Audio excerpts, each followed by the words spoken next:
In 1902, French filmmaker Georges Méliès created a visionary film which seemed to anticipate in many ways the Apollo missions to the moon of the 1960s. Méliès' film, of course, was just a fantasy. And the Apollo missions? Were they real, or were they just a modern and more sophisticated version of the same fantasy?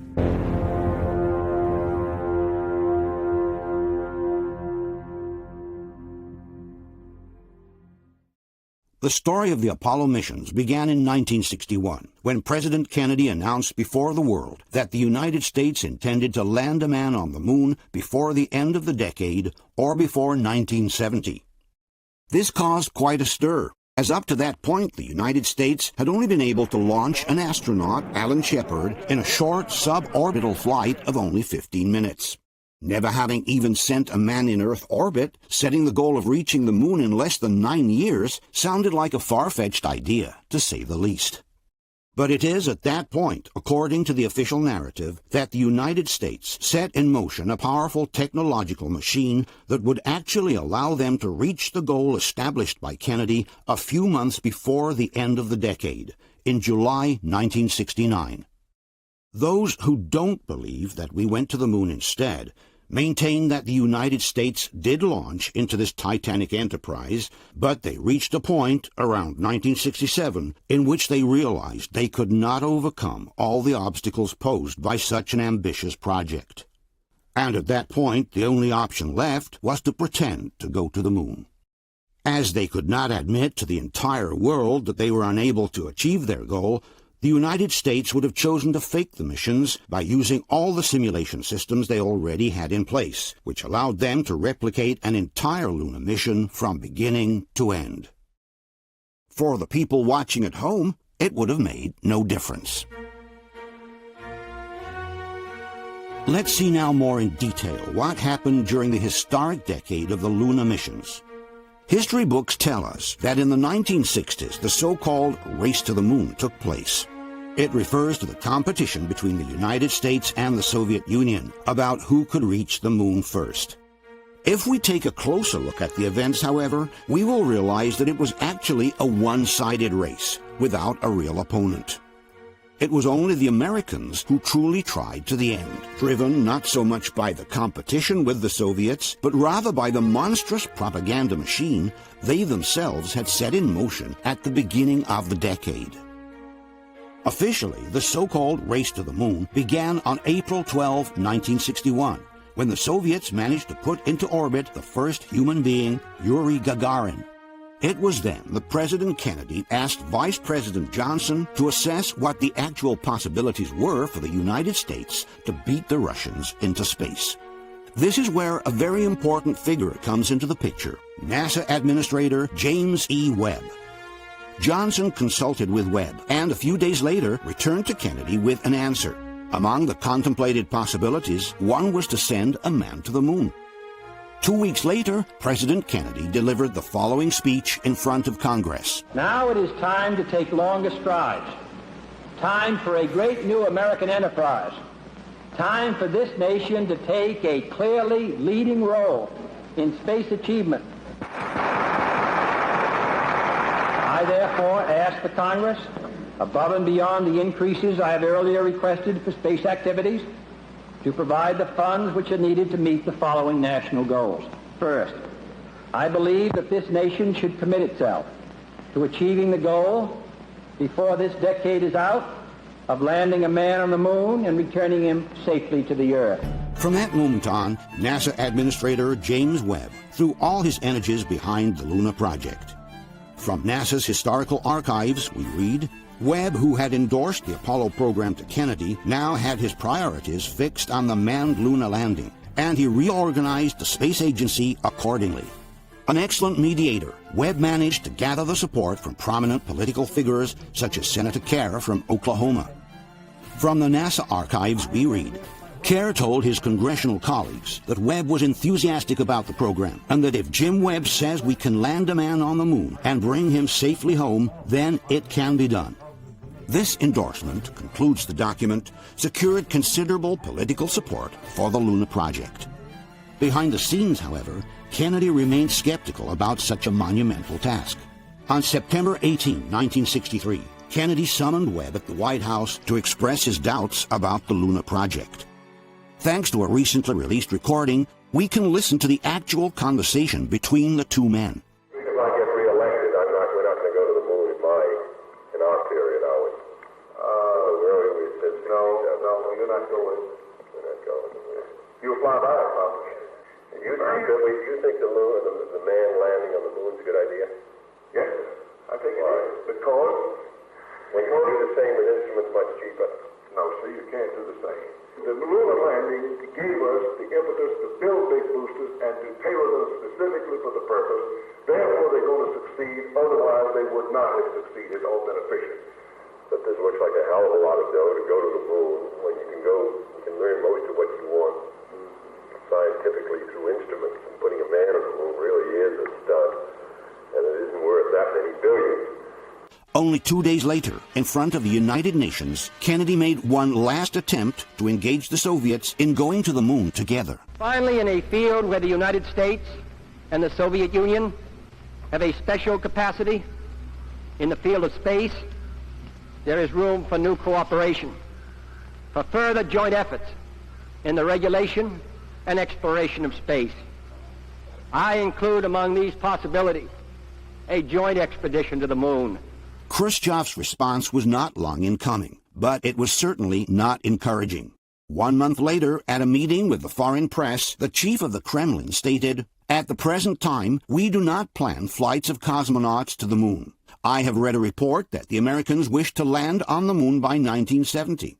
Well, let's wish them success, and we will see how they fly there, and how they will land there, or to be more correct, moon there. And most important, how they will get up and come back.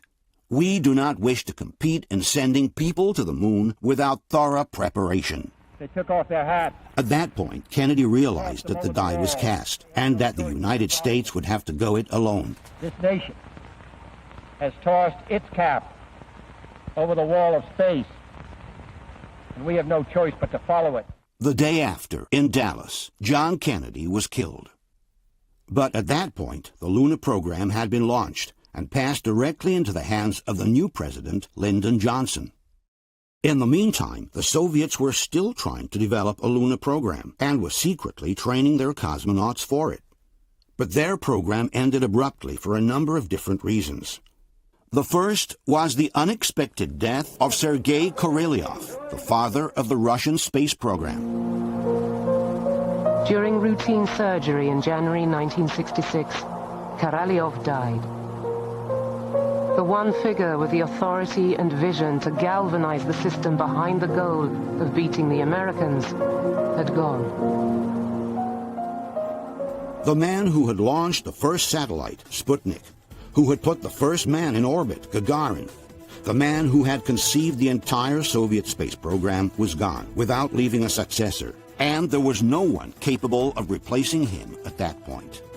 This led to a series of internal divisions at the top of the Russian Space Agency, which resulted in a streak of dramatic disasters. 4 heavy rockets of the new N-1 kind, designed to reach the moon, exploded during testing on the ground.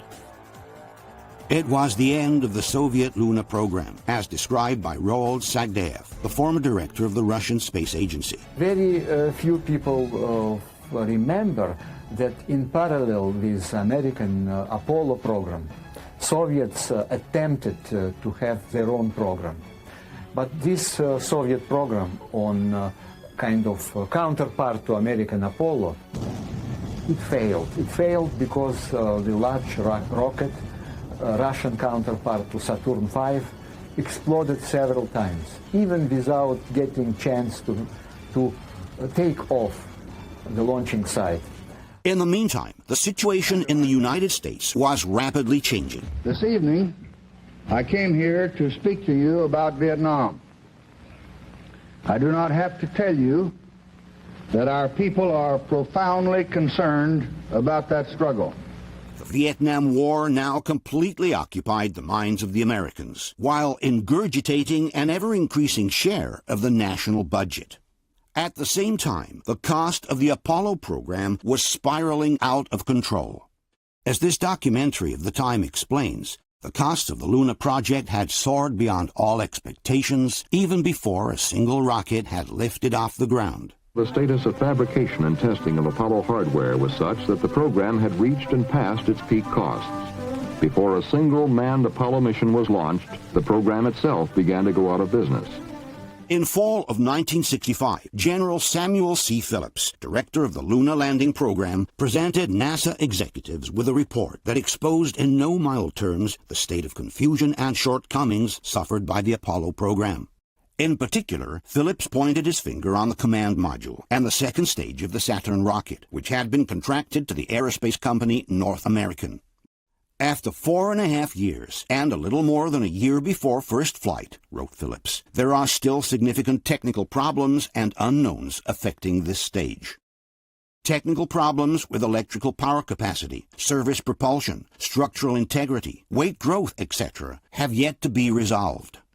Delayed and compromised ground and qualification test programs give us serious concern that fully qualified flight vehicles will not be available to support the Luna landing program. There is little confidence, concluded Phillips, that North American will meet its schedule and performance commitments within the funds available for this portion of the Apollo program. In this recorded conversation with President Johnson, NASA Administrator Webb can be heard complaining about the lack of funds needed to keep the Apollo program within schedule. Well, I mean, these people have got to fly and put men up there, and it's awfully hard to go to North American and say, we're going to cut you back $130 million under your own estimate of doing the work and demand even more work for $130 million less, and you've got to find a way to do it. Instead of being resolved, the problems denounced by Phillips kept piling up, sending the cost tally into a seemingly endless spiral. A fuel tank from the command module exploded during a test. The environmental control system of the command module didn't work and had to be redesigned from scratch. The second stage of the Saturn rocket had exploded once in 1965, and then again in 1966, considerably delaying the program itself.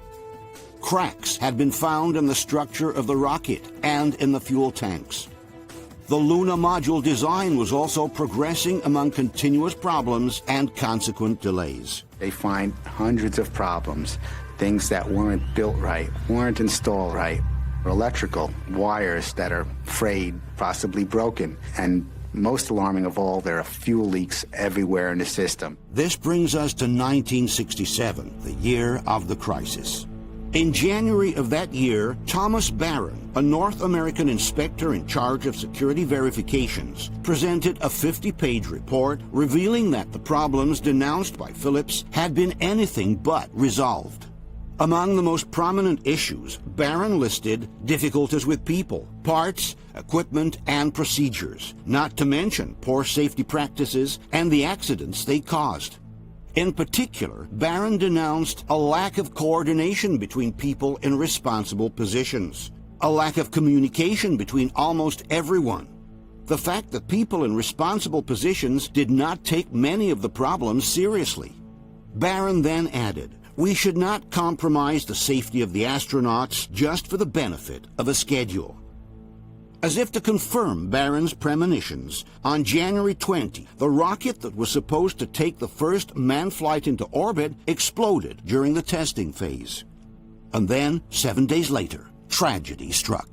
During a ground simulation of Apollo 1, the first Saturn mission with men on board, the three astronauts, Virgil Grissom, Ed White, and Roger Chaffee, died on the launch pad, burned alive inside the capsule that was supposed to take them into space 3 weeks later. Just moments before his death, Grissom had complained about the malfunctioning of the communications between the capsule and the control tower. Hey, how are we going to get to the moon if we can't talk between three buildings? I can't hear a thing you're saying. Jesus Christ. But how are we going to get to the moon if we can't talk between 2 or 3 buildings? They were his last words. A few seconds later, a blaze engulfed the interior of the cabin, which was pressurized with pure oxygen. The first to call out the fire was White. Oh, no, fire in the coal strip. Then came the desperate scream from Chaffee.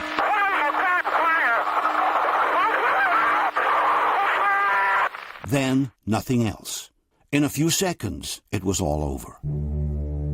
The Apollo program was suspended indefinitely, even before a single capsule had been launched into space. The technical commission charged with discovering the cause of the fire was entrusted to astronaut Frank Borman. At the end of the investigation, it was concluded that the Apollo capsule needed to be redesigned from top to bottom. This added another year of delay to the already tight program schedule. At that point, many felt that the Apollo program was over even before it started. That was quite a shock. I almost had to pull over to the side of the road, catch my breath, because I thought, well, this is the end of our future. The program started to just churn. Churn and churn and churn. With the months passing fast, the 1969 deadline was getting closer and closer. In March 1967, NASA Administrator James Webb testified in front of the House Committee on Science and Astronautics. This was a very different person from the one who had enthusiastically supported President Kennedy's project 6 years before. But my own judgment, declared Webb, is that if we get this done by the end of 1969, we will be very, very fortunate. The possibility of doing all the work necessary is less this year than it was last. And I testified at this table last year that it was less at that time than it had been the previous year. In other words, according to the director of NASA himself, the closer they were getting to the end of the decade, the more the dream of reaching the moon was slipping away. And 1 year after these statements, the same James Webb suddenly quit NASA. The man who had inspired Kennedy from the beginning, the man who personally rewarded the astronauts on their return from the first orbits, the man who had done everything possible to allocate the funds to go to the moon, inexplicably abandoned the project of his life, a step away from its realization. On October 7, 1968, less than 3 months before the historic Apollo 8 mission around the moon, James Webb retired from NASA and returned to private life. NASA's deputy director, Robert Siemens, had also inexplicably resigned in January of the same year. When the Washington Post asked him, "There must be some reason why you're leaving right now. Why not stay until you get to the moon?" Siemens sternly replied, "Look, I've been down here 7 years. I only intended to stay 2. But it's clear that his resignation must have had something to do with the catastrophic situation in which the Apollo program found itself at that point. Possibly even more surprising was the resignation of astronaut Walter Schirra, which came only 4 days after James Webb's resignation. Schirra was one of the legendary Mercury 7, the original group of astronauts that had started the entire space program back in the 50s. He had already flown on both the Mercury project and the Gemini project, and given his long experience, he was certainly due to be sent to the moon with the Apollo program at some point. Yet, inexplicably, only a few months before the first lunar missions, Schirra gave up the possibility of triumphantly crowning his lifelong career and chose to retire instead. Why these people, who had dedicated the best part of their professional life to the space program, chose to resign just months before the final achievement is a question that remains to be answered. In fact, after the Apollo 1 fire, many at NASA wondered whether they should just stop altogether. But they realized they could no longer withdraw from the race, for they were held hostage by the very challenge they had thrown to the world a few years before. This sentiment was well summarized by Chris Kraft, the former Houston Space Center director. After the fire, I don't think we would have continued had we not made the commitment. The country made the commitment, and they would have looked like a bunch of gooks if they hadn't continued on in the eyes of the world and in their competitive position in the Cold War. It is at this point, according to the alternative theory, that the heads of NASA decided to stage in a studio what they would have not been able to achieve in reality: the moon landings of the Apollo missions. After all, by that time, NASA had developed all the technology needed to simulate a complete mission to the moon and back without ever having to leave the Earth. As we will later see, all they would have needed to do was to use the images produced by the simulators to pretend that they had really landed on the moon. There was another reason why the United States could no longer withdraw from their commitment to go to the moon. It was the domestic public opinion, which had been galvanized by a decade of relentless propaganda, in which the conquest of the moon had been sold to the public like something imminent and certain. These clips from the propaganda films of the time help us to understand the spirit of the era. Sometime in the future, American astronauts will explore the moon. This is the first of the big Saturn V. Someday it will carry 3 men and equipment to the moon and back. In a few short years, this scene of man on the moon will be a reality. This is the Apollo Command Module. A spacecraft like this will one day carry astronauts to the moon and back. This is the lunar module. A similar craft will one day allow 2 astronauts to set gently down on the surface of the moon. Kennedy Space Center, a reality in the preparation for manned lunar landings. The press had done its part as well. More and more often, magazines were publishing articles showing modern man projected to the conquest of space. Adventure books set in space multiplied, making the public ever more familiar with the idea of colonizing other planets. For a nation raised in the myth of the Far West, the new space frontier was only the natural extension for their spirit of conquest. Thus, interplanetary rockets, new satellites, and spaceships of all kinds became every day more familiar for the American public. New guides to space were born every day, such as those published by Hammond or by Doubleday, which illustrated the upcoming Apollo missions in utmost detail. There was even a guide to space for elementary teachers. Kids in schools spent their time building their rockets, dreaming of going to the moon one day. If I ever go to the moon, I think it will be very fun. I just hope to go very, very soon, and I hope I'm not really that old. Walt Disney had created an entire section of Disneyland dedicated to space travel called Tomorrowland. Meanwhile, Disney regularly published books and comics in which his most famous characters went into space. Then you had children's coloring books, with Daddy taking his kids to visit the moon. You had model books with cardboard rockets and astronauts' figurines to cut out. You had 3-dimensional books describing in detail every aspect of life in a space station. And at the center of everything, there was always the astronaut, the new mythological figure that had replaced the old hero of the West in the popular lore. After 10 years of such relentless propaganda, one thing can be affirmed with certainty. Had NASA not been technically able to send men to the moon, or had it been too risky to do so, they would have had to fake it. They had no alternative at that point. With the entire nation already focused on the new frontier, it would not have been possible to admit the failure of the space project without the U.S. government losing its total credibility in front of its population.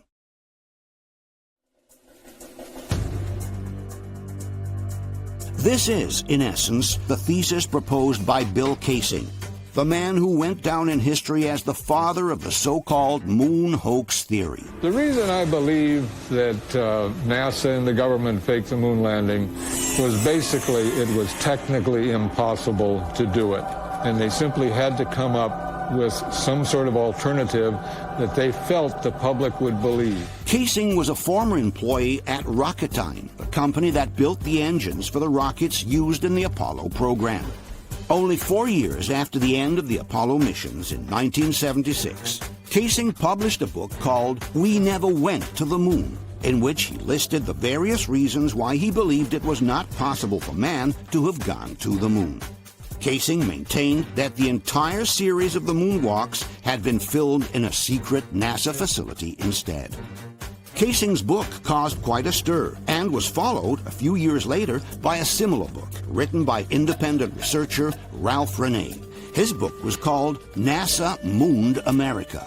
In particular, Rene claimed that it would have been impossible for the astronauts to safely get across the Van Allen belts, the two radioactive belts located around the Earth that one needs to traverse in order to reach the moon. There is absolutely no way they went to the moon with what they had. In fact, there's no way they can go today. There's no way they can go tomorrow. You don't send man where you haven't sent the monkey. As time went by, the theories proposed by Casing and Rene began to gain traction. But it was only with the advent of the Internet that the so-called moon hoax theory began to spread at a worldwide level. Since the Internet, NASA has placed all the pictures taken by the astronauts online in high definition. All the films and TV recordings from the same missions have also been published through their official distributor, a company called Spacecraft Films. Thanks to all this material, any independent researcher can now personally examine all the original footage and pictures from the Luna missions. This has generated a flurry of highly researched books and documentaries that seriously question the fact that man has gone to the moon. Hollywood has also played its part in reinforcing the idea that men never went to the moon. In 1979, only 10 years after the first Luna mission, the film Capricorn 1 was released. Officially, the film told the story of a fake mission to Mars, which NASA staged in a TV studio in order to avoid the real dangers of a mission in space. You don't really think you're going to get away with this? Well, I don't know. It's a chance. Maybe it's not a very good one, but it's a chance. But Capricorn 1 was clearly referring to the recent Luna missions, as in fact the film's slogan read, "Would you be shocked to find out that the greatest moment in our recent history may not have happened at all?"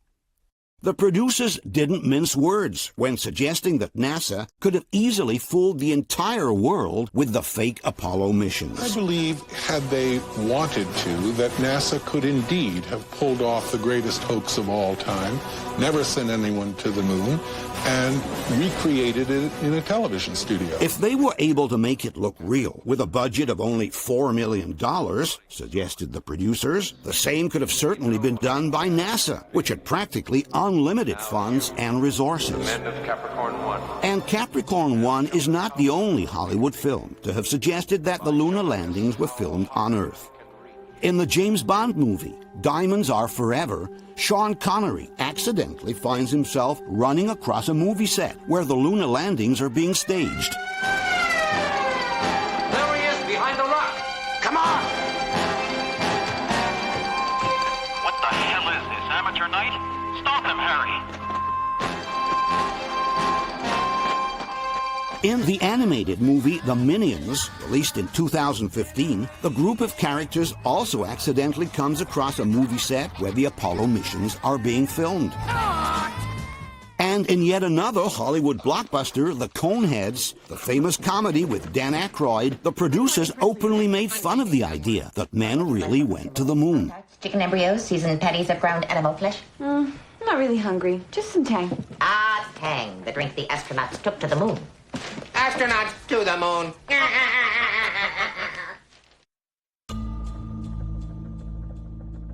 Obviously, there are also those who are absolutely convinced that we went to the moon and openly defend the official narrative by NASA. These people like to call themselves debunkers.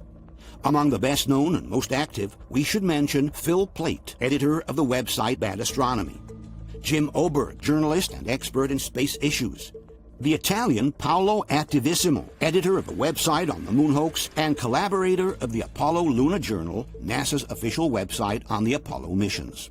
As an official NASA collaborator, Attivissimo represents a particularly authoritative voice in the field of the lunar debate. Among the debunkers, we should also mention Jay Windley, editor of the website Clavius, and the world-famous Mythbusters, who have devoted an entire episode from their show to debunking the so-called moon hoax theory. Not only do these people believe that we went to the moon, but they claim that there is irrefutable evidence to prove it. We shall therefore begin by analyzing this evidence one item at a time. The first piece of evidence commonly cited in favor of the Apollo missions comes in the form of reasoning. If it's true that NASA faked the moon landings, goes the argument, why did the Russians keep mum instead of exposing the hoax to the entire world? I russi sono stati zitti perché? Nessuno se lo sa spiegare. There are in fact different reasons why the Russians would not have exposed the fake landings in any case. The first one is that, given their position, no one in the world would have believed them. Just imagine if the Russians, who had just lost the race to the moon, had tried to suggest that NASA faked the moon landings. The Americans would have ridiculed them in front of the entire world, calling them sore losers. With more than 500 million people having just witnessed the moon landings on television, it would have been very easy to dismiss any Russian accusation with a laugh. Had the claim come from a neutral nation, then maybe it would have been somewhat believable. But coming from the same people who had just lost the race to the moon, no one would have taken them seriously. There is also a second, very important reason why the Russians would not have exposed the hoax in any case. With the Apollo mission still in progress, serious talks between the Americans and the Russians about a joint space program had already been on their way. The times were no longer those of Kennedy and Khrushchev, and the Nixon administration had made some serious progress towards a substantial détente with the Soviet Empire. We have opened a new relation with the Soviet Union. We must continue to develop and expand that new relationship so that the two strongest nations of the world will live together in cooperation rather than confrontation. On May 24, 1972, in Moscow, with the Apollo mission still in full swing, Richard Nixon signed a historic agreement with the Soviets on space cooperation. And less than a year after the last Apollo mission, the same American astronauts were traveling to Russia to meet their Soviet colleagues. They took part in joint press conferences, visited their space center, got familiar with their spaceship Soyuz, and paid homage to the grave of the heroes of the Soviet space program, Sergei Korolev and Yuri Gagarin. A few months later, it was the Soviet cosmonauts' turn to visit the U.S. and get acquainted with the American way of life. They visited the Houston Space Center, familiarized with the American spaceship Apollo, and worked together with their counterparts to perfect the system that would allow their spaceships to connect to each other during future joint missions. All of this would culminate only 3 years after the last Apollo mission in the historic encounter between the American spaceship Apollo and the Russian spaceship Soyuz. These are the words by Soviet cosmonaut Leonov before departing for the joint mission with the Americans in space. Chairman of the State Commission, the crew of the Soyuz spaceship is ready for the joint flight with the American spaceship Apollo. We have the great honor of participating in the first international flight of manned spaceships. The fulfillment of this experiment will yield still broader possibilities in our space research. On the American side, the tone of the comments was just as appeasing. The mission climaxed more than 3 years of planning and preparation, a time during which differences in language, in technology, in political creed were set aside in favor of the common goal.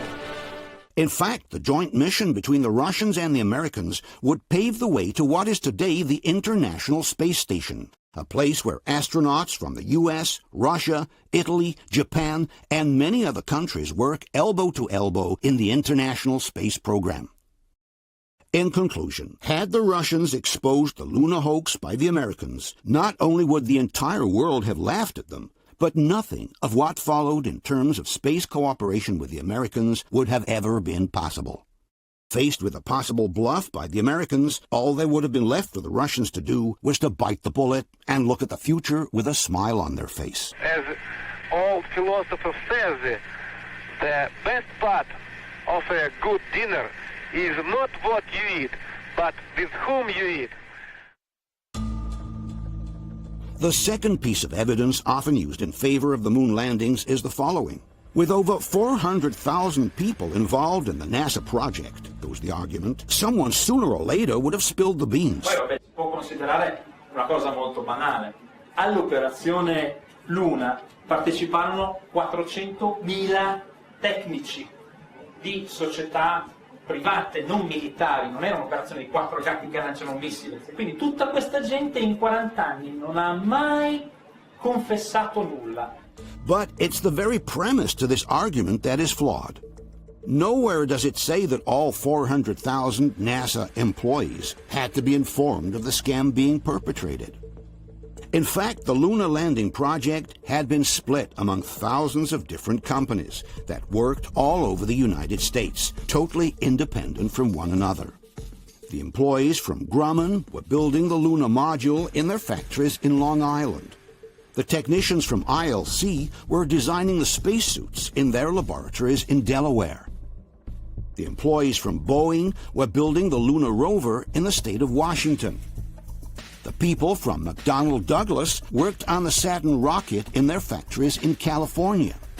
The technicians from General Motors were producing the tanks for the command module at their home in Indiana. The experts from the Link Group developed the flight simulators in their factories in New York. As told in this documentary from that era, there were about 20,000 different companies working at the same time on the Apollo project from all over the United States. More than 90% of the work is conducted by contractors spread across the nation. In fact, some 20,000 prime contractors, subcontractors, and suppliers located in virtually every state are participating in the manned spaceflight programs. Thus, the idea that all these people had to be in on a plan to fake the moon landings is simply ludicrous. When a soccer player chooses to sell out a game, he certainly does not inform the rest of his team of his intentions. He acts alone, and the first ones to be duped are, in fact, his own teammates. Another example is the so-called Volkswagen scandal. In 2015, it was revealed that the German automaker had deceived the entire world by selling them cars whose engines exceeded the established emission regulations. But this doesn't mean that the entire body of 600,000 workers at Volkswagen had been informed of the scam being perpetrated. All that was needed was a restricted group of managers and technicians in the know, without everyone else necessarily being informed of what was going on. Also, in the case of the Apollo missions, all that was needed was a small group of NASA's top managers who decided to fake the moon landings, while everyone else at the agency would have believed that the missions were real. For the hoax to succeed, for example, it would have been sufficient to take control of the television signal that was received by the stations on Earth. Officially, the images from the first moonwalk were transmitted directly from the moon and were broadcasted in real time by the television stations all over the world. But if the same moonwalk had been pre-recorded in a studio instead and was then rebroadcast to the receiving stations by a satellite or any other means, then the first people to be duped would have been the very technicians at NASA who were following the moon landings from Houston Space Center. And with them, the entire world would have been deceived.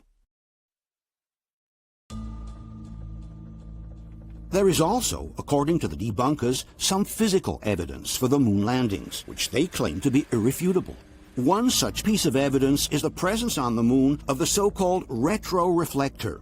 This is an object capable of returning a laser beam to Earth, which was allegedly left by the astronauts on the surface of the moon. According to the Mythbusters, this retroreflector represents irrefutable and conclusive evidence that man went to the moon. There's time for just one final test. And not just any old test, but the ultimate proof of man's moon mission. What's this? A reflector. In fact, it's called a retroreflector, made up of many tiny prisms just like this. If there was a retroreflector on the moon, and we knew its exact location, and we had a powerful enough laser, we could detect the reflection and prove there is man-made equipment on the moon. So what you're saying is that we get a really big laser and point it at the reflector on the moon, and if we get a signal back, that means that we were, in fact, there. Precisely. In order to prove their point, the Mythbusters conducted an experiment from the Apache Point Observatory in New Mexico. This thing right here is the Apache Point Observatory, and these guys have the tools that we need to put the final nail in the coffin on the moon landing hoax. That's the location where Apollo 15 landed on the moon. That is so cool. Initiating laser on retroreflector from Apollo 15. And there's a spike beginning to stand out. Is that it? That's the return from Apollo 15. Light returning from the laser retroreflector at exactly the wavelength and distance that we were expecting. But it's really thrilling to watch it happen right in front of us. Not just thrilling, but conclusive. We shined that laser at the moon on the second test, and we got a clear spike back. Photons came back to our receptor. Now, the only way that could happen is if there was a piece of man-made equipment up on the moon to reflect them back. It may seem like conclusive evidence, but it is far from that. It's in fact perfectly possible to bounce a laser beam off the lunar surface and detect it on Earth without the aid of any particular instrument. This kind of experiment had already been successfully conducted by the Massachusetts Institute of Technology in 1962, 6 years before the Apollo missions. From the December 1966 issue of National Geographic, we can read, 4 years ago, a ruby laser, considerably smaller than those now available, shot a series of pulses at the moon, 240,000 miles away. The beams were reflected back to Earth with enough strength to be measured by ultra-sensitive electronic equipment. A similar experiment was replicated by the Soviets 1 year later. From the New York Times of November 4th, 1963, we can read, a concentrated beam of light has been bounced off the moon and detected on Earth by a Soviet observatory in Crimea. The feat duplicates an experiment conducted late last year by engineers of the Massachusetts Institute of Technology. It was 6 whole years before the Apollo missions, and it was already possible to bounce a laser beam off the moon with no need of a retroreflector. Furthermore, assuming that such an object is actually present on the moon, this doesn't mean that it was brought up there by astronauts. A retroreflector could have been easily placed on the surface of the moon by an unmanned probe. The Soviets had done exactly the same thing in the same years when they sent retroreflectors to the moon with their unmanned probes, Lunokhod 1 and Lunokhod 2. In no case, then, can the retroreflector be considered a valid proof in favor of the Apollo missions, let alone a definitive one. Okay, now, you think you can chip off the... Another piece of evidence for the lunar landings often mentioned is the moon rocks, all those samples of rocky material that the astronauts allegedly brought back to Earth from their missions to the moon. Being composed of different material than the Earth, claim the debunkers, these rocks are the tangible proof that man went to the moon. From the debunking site Clavius, we can read, the lunar surface samples returned by the Apollo missions are considered by many to be the most compelling evidence that the missions were authentic. On its own website, NASA writes, moon rocks and common sense prove Apollo astronauts really did visit the moon. In reality, these alleged moon rocks by themselves don't prove anything. Even accepting that their composition is different from that of the Earth, we must remember that many meteorites originating from the moon have been retrieved in Antarctica. Well, I got a phone call once, a fellow at the Smithsonian, and he said, Jerry, we have now a meteorite which I just brought back from Antarctica, which is from the moon. The whole assembly of scientists attacked this object, and at the end of a year and a half, the conclusion was it was a moon rock. It was unambiguously a moon rock. And it's certainly a curious coincidence that Wernher von Braun and some of his NASA colleagues visited Antarctica in 1967, exactly 1 year before the beginning of the lunar missions. As stated by the New World Encyclopedia, the expedition was one of the first to systematically search the ice surface for meteorites believed to originate from the moon for later use as a reference material. Nothing forbids that this reference material could have been later used as original after the Apollo missions. Furthermore, it is possible that the diversity of the lunar rocks was obtained with some special processing here on Earth, as suggested by Bill Wood, an aerospace engineer. And then I think the vast majority of the hundreds of pounds of moon rocks that we claim to have are made here on Earth. They can be irradiated or exposed to a vacuum or modified in certain minor ways so that they appear slightly different. In fact, in 2009, it was discovered that a lunar rock donated by the American astronauts to a Dutch museum was actually a piece of petrified wood, a cheap earthly fake presented to the world as if it were a precious lunar rock. But even if these rocks really came from the moon, they could have been retrieved by an unmanned probe, and not necessarily by humans. Again, the same thing was done by the Soviets with their unmanned probes Luna 16, 20, and 24. Thus, in no case, regardless of their origin and composition, can the so-called lunar rocks be considered proof that man went to the moon. And one is left to wonder, why would NASA feel the need to state that the lunar rocks prove that we went to the moon, when they are the first ones to know that this is definitely not the case? According to the debunkers, the landscapes seen in the Apollo pictures are too large to have been recreated in a studio. Se noi prendiamo le fotografie, questa è la missione Apollo 11, si possono mettere insieme per comporre delle panoramiche. Allora, quanto sarebbe stato grande il set per ottenere una panoramica di questo genere? Giusto per vederla in qualità migliore. Questo è Neil Armstrong che fotografa Buzz Aldrin, clic, clic, clic, clic, in questo modo. Quindi il set ipotetico avrebbe dovuto essere parecchio grande. In reality, those who support this idea are not familiar with the great illusory capacities of cinematography. This, for example, is a scene from the film Magnificent Desolation, produced by IMAX in 2005. As one can see, the depth of the terrain in the background is quite similar to that of the Apollo missions. And yet, this is the actual set where the scene was filmed. Only the terrain in the foreground is real. The rest of the landscape is projected as a backdrop with the use of special effects. The only difference with the 1960s is that today the background images are superimposed to a green screen with a digital technique, while in the past the background images were projected onto a highly reflective screen with a technique called front projection. One of the first ones to use the front projection was Stanley Kubrick in the film 2001: A Space Odyssey. This is the famous opening scene with the monkeys in the African desert. As one can see, the savanna in the background appears to be immense. And this is the studio where the scene was shot. Only the first part of the set is real, the one in the foreground. The rest is a photographic image, which is projected onto this highly reflective silk screen. Here is another example of the use of front projection from the same Stanley Kubrick film. The terrain in the foreground is real, and we are in the studio, while the image in the background is the result of a projection onto a highly reflective screen. One way to know whether the front projection was used is to verify whether there is a continuous separation line between foreground and background crossing the entire image from left to right. This is actually the line separating the real terrain in the studio from the projection screen in the background.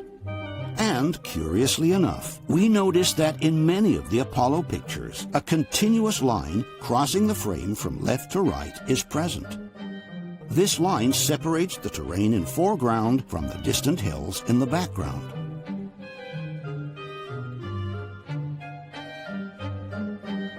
In fact, if we take a closer look at some 360 degrees panoramas from the landing sites, we realize that the continuous line separating the foreground from the background is uninterrupted for the entire 360 degrees, in whatever direction you look.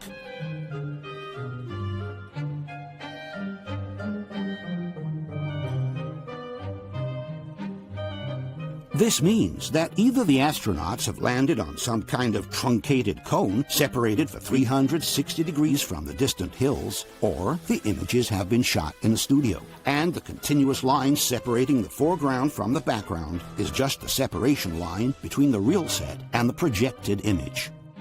Furthermore, at the time of the Apollo missions, Hollywood had already developed a mobile front projection system, which could have also allowed to film moving scenes with the distant background projected on a screen. Another technique used to obtain similar results was that of painted backdrops, as in this example from a Hollywood film from the 50s. Nicola Pecorini has worked extensively in Hollywood as a cinematographer, making films for Sylvester Stallone, Terry Gilliam, and many others. We asked him about this alleged impossibility of creating such large sets in a studio. La tesi di chi dice siamo stati sulla Luna è che sarebbe impossibile costruire un set del genere sulla Terra. Ma non è affatto vero che è impossibile.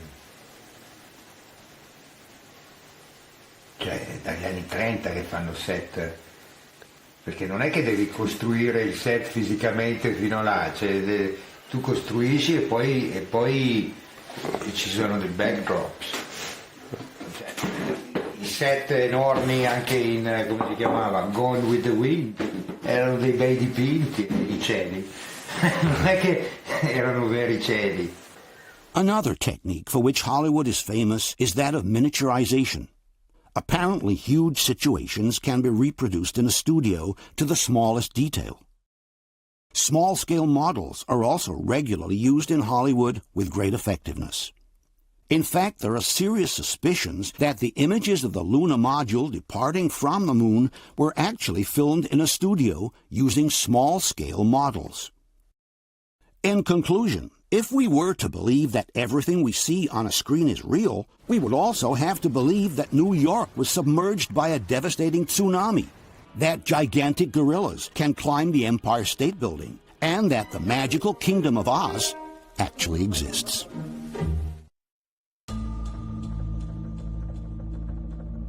Another proof of the moon landings, according to the NASA supporters, are the images of the lunar surface sent to the Earth by unmanned probes in recent years.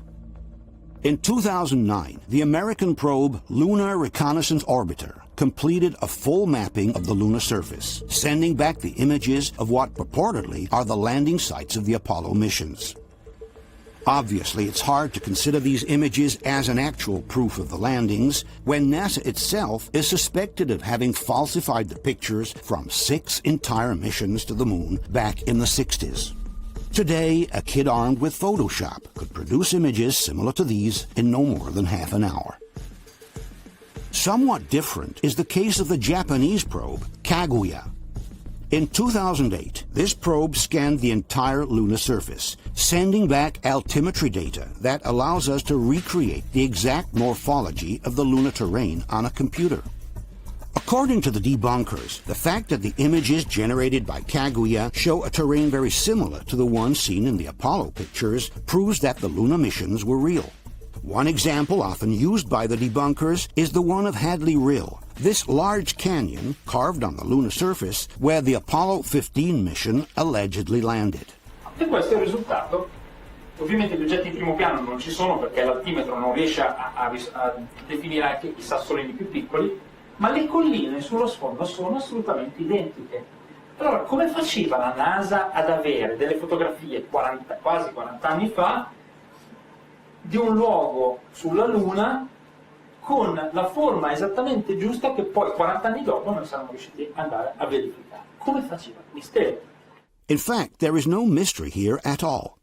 As confirmed by this 1966 documentary, NASA had already sent probes to photograph the lunar landing sites from up close well before the Apollo missions had started. Charting actual landing sites for the astronauts is the job of Lunar Orbiter.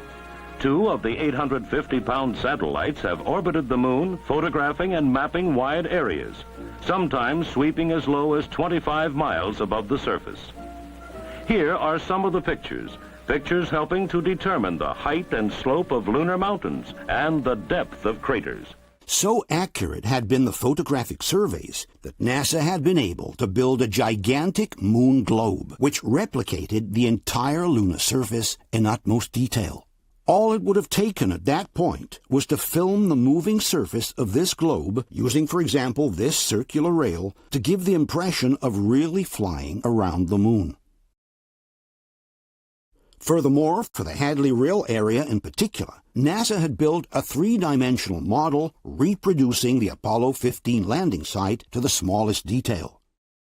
This three-dimensional model was then hung from a ceiling upside down and was illuminated by special lights that simulated the sunlight.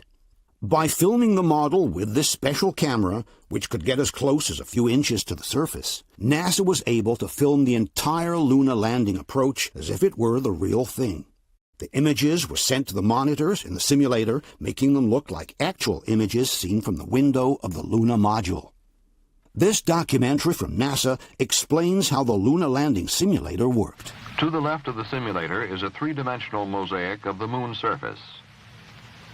Through closed-circuit television, it presents typical lunar landing displays marked by craters, mounds, and boulders. The mosaic gives the astronaut a realistic feel for his final landing approach. Lunar module motion is simulated by moving the map up and down for vertical motion. A camera on a dolly track provides lateral movement. Lights around the camera lens simulate lunar lighting conditions. With these two simulators, a crew can practice the basic flight elements of the Apollo mission from launch complex to landing on the moon and return to Earth.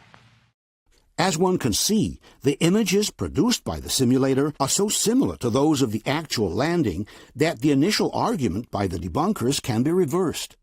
Not only was NASA able to replicate the exact morphology of the landing sites in the studio, but they could have, in fact, simulated the entire lunar landing using the very images from their simulator without the need of actually going to the moon.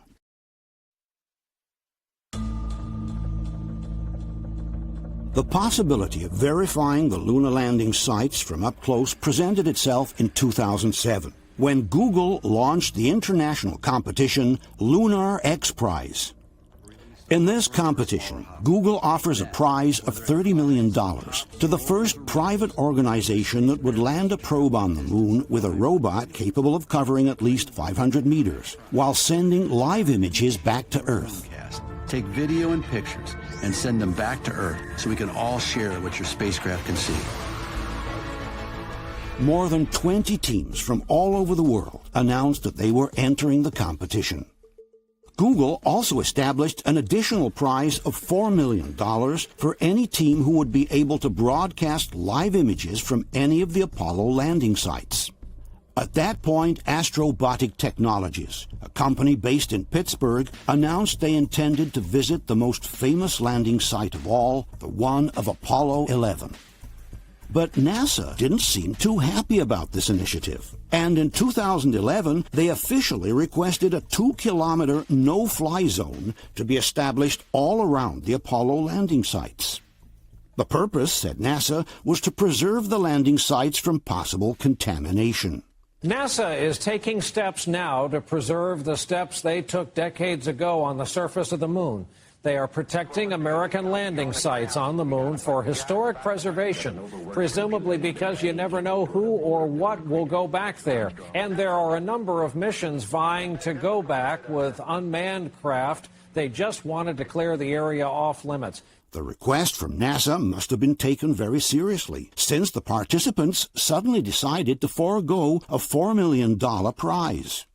From this 2012 article titled "Rocketeers Obey NASA Moon Rules," we can read, "The organizers of the $30 million Google Luna X Prize say their contestants will abide by NASA's appeal to stay away from the Apollo landing sites." One of the teams, Pittsburgh-based Astrobotic Technology, had planned to take a close look at Apollo 11's artifacts and footprints. But President John Thornton said the venture has shifted its primary target to the lunar North Pole.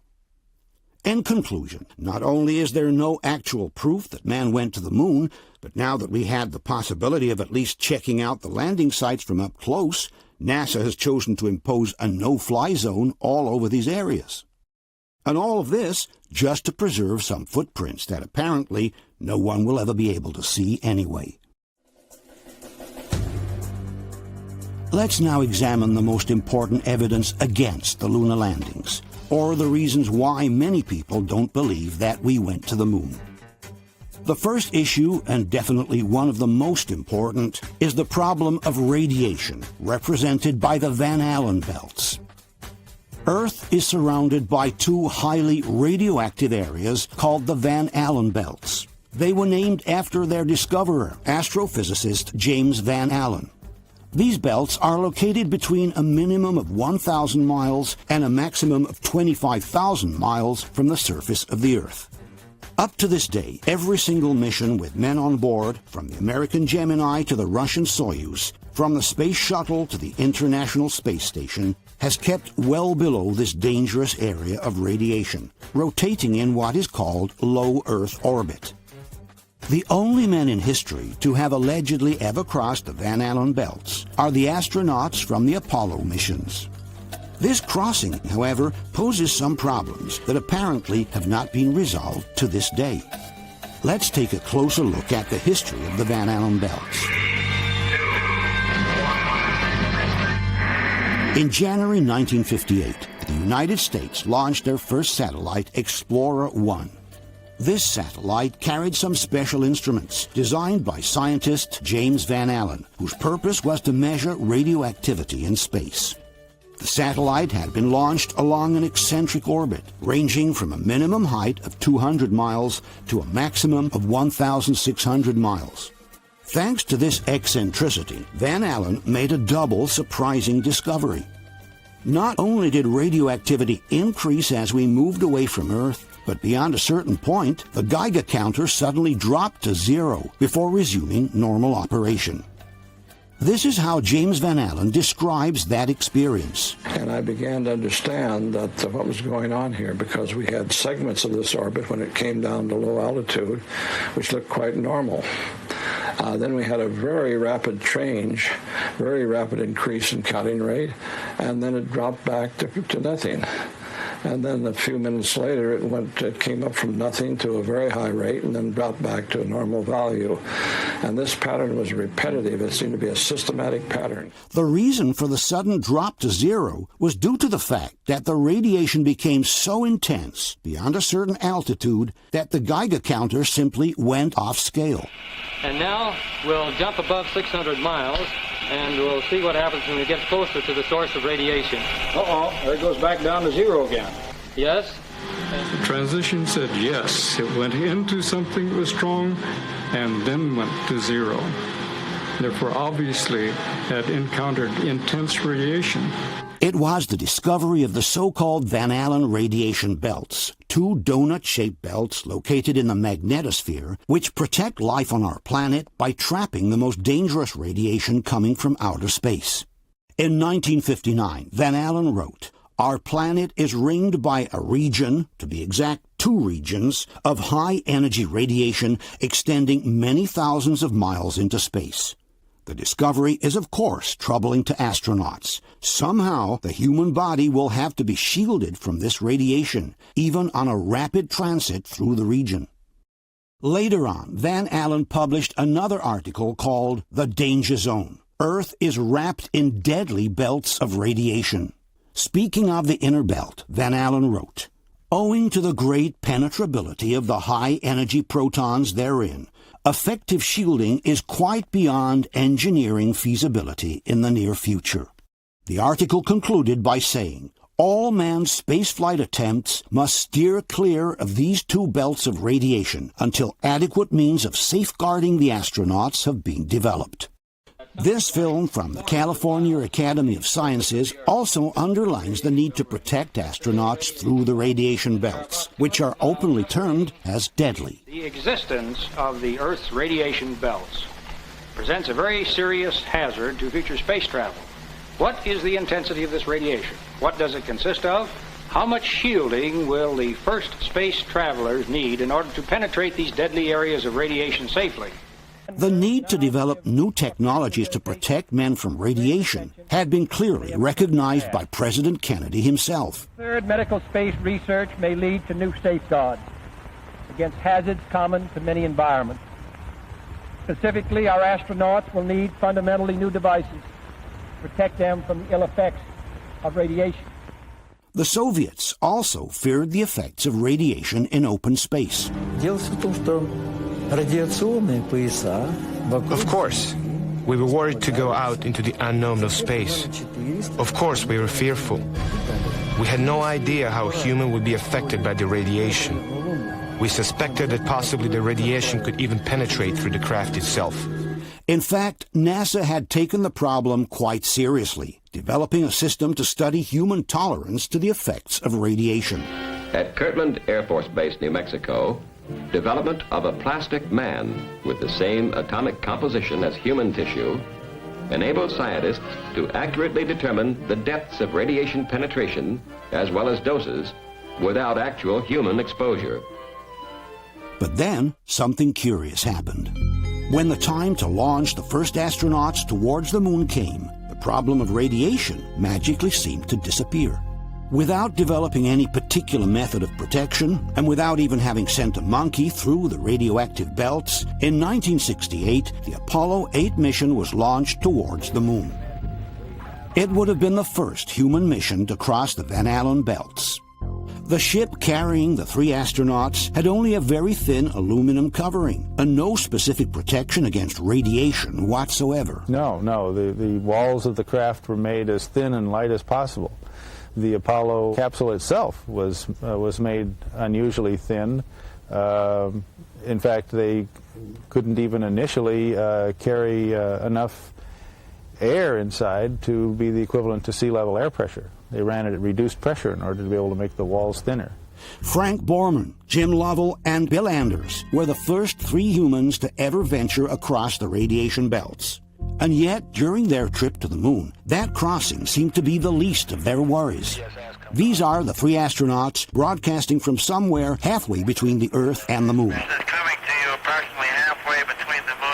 It seems that the most interesting thing to talk about is the behavior of the toothbrush in absence of gravity. You can see Bill's got his toothbrush here. Demonstrates how things float around 0G.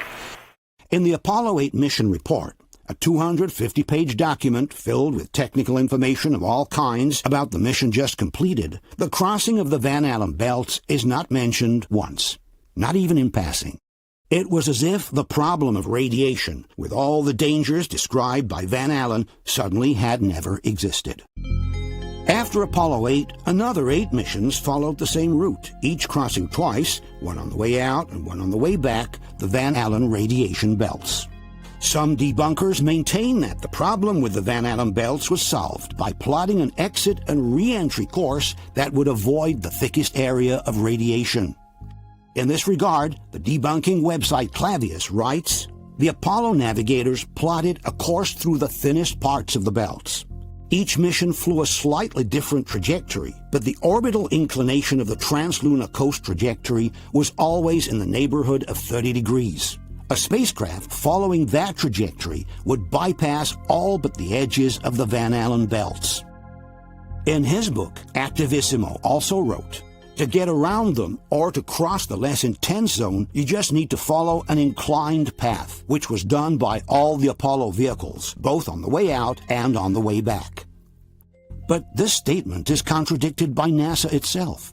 For example, in regards to the Apollo 14 mission, NASA writes, the translunar injection trajectory lay closer to the plane of the geomagnetic equator than that of previous flights, and therefore the spacecraft traveled through the heart of the trapped radiation belts. Despite this, NASA has always dismissed the radiation problem, publishing data on the doses allegedly received by the astronauts well below the danger levels. In this regard, NASA wrote, Apollo astronaut doses were negligible in terms of any medical or biological effects that could have impaired the function of man in the space environment. In fact, according to the debunkers, a lunar mission of a few days like the Apollo missions entails a total of radiation equivalent to 1 X-ray scan, or 3 years of life on Earth. Problem solved then. Obviously, Van Allen must have been mistaken when he said that it would have been necessary to protect the astronauts through the radiation belts, even on a rapid transit through the region. At this point, though, we are left in a conundrum.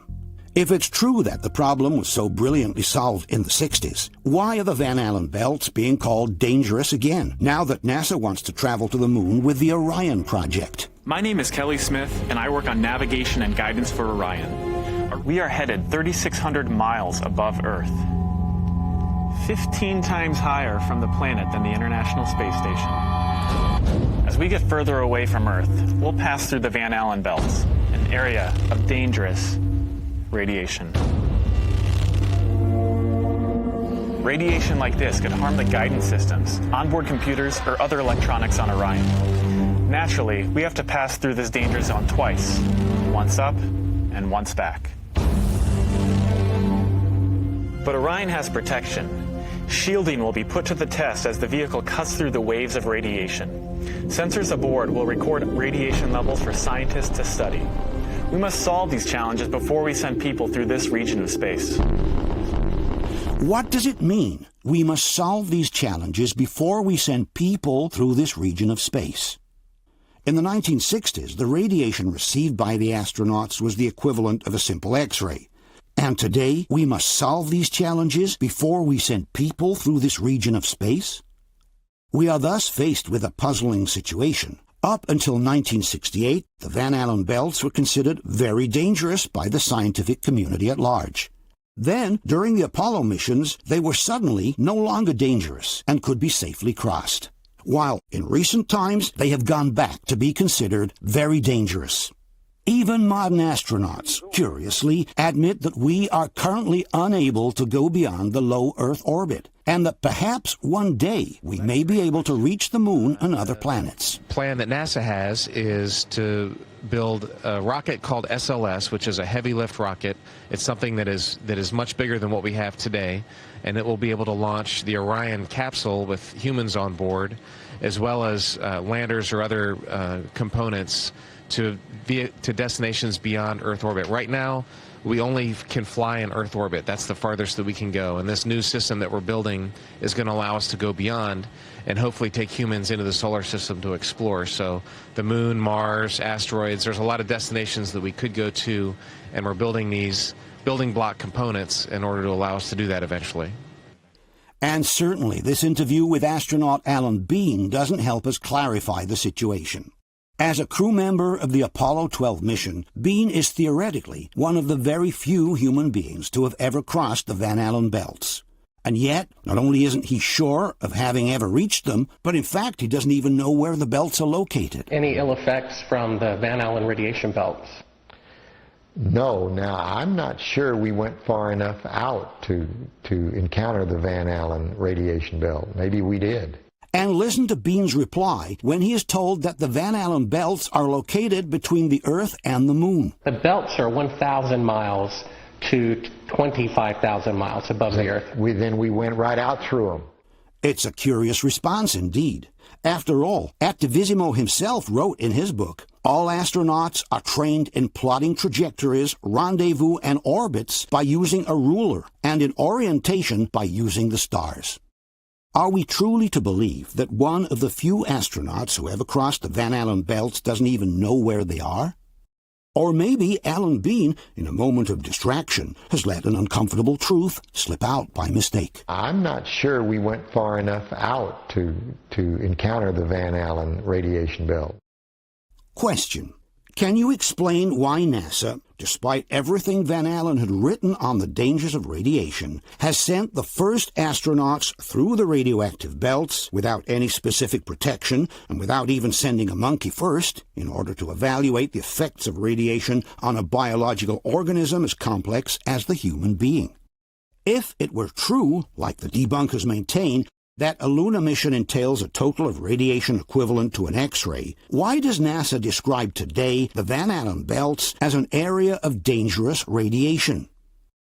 If it's true, like NASA maintains, that during the trip to the moon 50 years ago, the astronaut doses were negligible, why does NASA state today, in regards to the Van Allen belts, that we must solve these challenges before we send people through this region of space? How is it possible that one of the very few astronauts to have ever crossed the Van Allen belts doesn't even know where they are, and even doubts having gone far enough out to encounter the Van Allen belts? Let's now discuss the actual lunar landings. We will start by examining the Lunar Spaceship, or LEM, which has allegedly brought 12 astronauts to walk on the surface of the moon in the course of 6 different missions. The LEM, or Lunar Module, is the vehicle that was designed to carry astronauts to the surface of the moon. But this very LEM raises so many questions that many doubt this vehicle has actually ever reached the moon. They suspect this is only a mock-up model sitting on a movie set instead. Seen from a distance, the LEM appears like a technological wonder. But once we get up close, we realize that it looks more like a mock-up model, somehow put together with steel tubes and papier-mâché, held together with simple Scotch tape.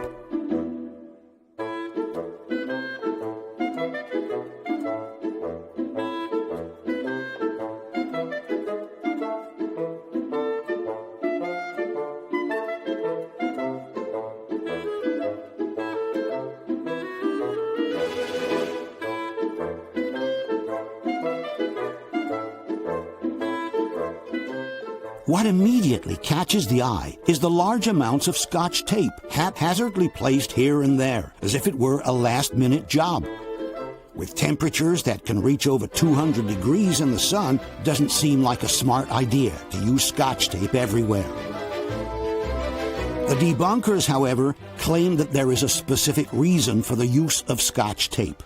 Una delle teorie, per esempio, è che il mondo lunare è rivestito di lamierino. Si vede addirittura che è unito con lo scotch, quindi era un simulacro di cartapesta. No, non è vero, perché si va a vedere la documentazione tecnica, salta fuori che il modo migliore per applicare senza aggravare il peso il rivestimento termico in modo che non venisse surriscaldato dal sole era di usare dei giunti adesivi invece della rivettatura che con la dilatazione termica avrebbero causato delle sollecitazioni. But this explanation doesn't stand to scrutiny. As one can see, the LEM is full of metal rivets everywhere. There is therefore no explanation for the sloppiness in the construction of the lunar module, with the engines covered with aluminum foil, the external panels not even lining up with each other, and the Scotch tape that seems added at the last moment, just to keep together pieces that would otherwise fall apart. The lunar module cost over $2 billion at the time, which is the equivalent of $21 billion in 2016 currency. Are we truly to believe that NASA has spent all this money to send a vehicle covered with loose pieces of cardboard into space? The second problem posed by the LEM is that there is no crater in the sand caused by the jet of the engine during the landing. According to the debunkers, this crater should not exist at all, because the LEM uses very little power when it lands, they say, and it does so on a rocky volcanic surface anyway. Sulla Luna, essendoci un sesto di gravità, il peso che deve essere sostenuto dal motore è un sesto, quindi la spinta che viene scaricata sul terreno è molto modesta. Non c'è motivo di produrre un cratere, oltretutto in una superficie rocciosa, di roccia vulcanica come è quella della Luna. But the surface where the LEM supposedly landed is not rocky at all, like Activissimo claims. Neil Armstrong himself refutes this statement when he describes a fine-grained, almost powdery surface instead. The surface appears to be very, very fine-grained as you get close to it. It's almost like a powder. A similar comment is made by Alan Shepard, one of the astronauts from Apollo 14.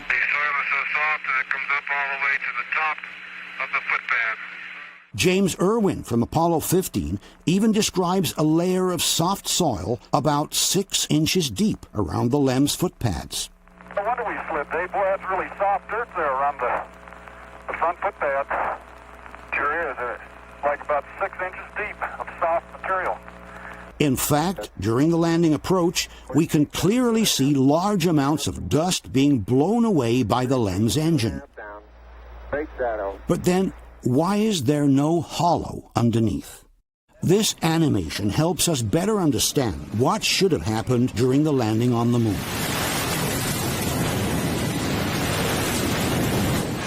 Just like this leaf blower, which blows away the dust on the surface and reveals the hard rock underneath, we would expect to see a hollow in the sand under the LEM, revealing the hard terrain under the surface. But the hollow is not there. This animation shows the landing of the Phoenix probe on Mars, which took place in 2008. As one can see, the Phoenix also uses rockets to land on the surface of the planet. And these are the actual images sent back to Earth by the Phoenix after it landed. As one can see, the sand on the surface has been blown away by the rockets, which are seen above, revealing the hard terrain underneath. Why hasn't the same thing happened under the Luna module? Question: if a simple leaf blower can remove the dust from the surface, revealing the hard rock underneath, why has the same not happened under the engine of the LEM? And why do we still see several pebbles sitting under the engine, which weren't even blown away during the landing of the LEM?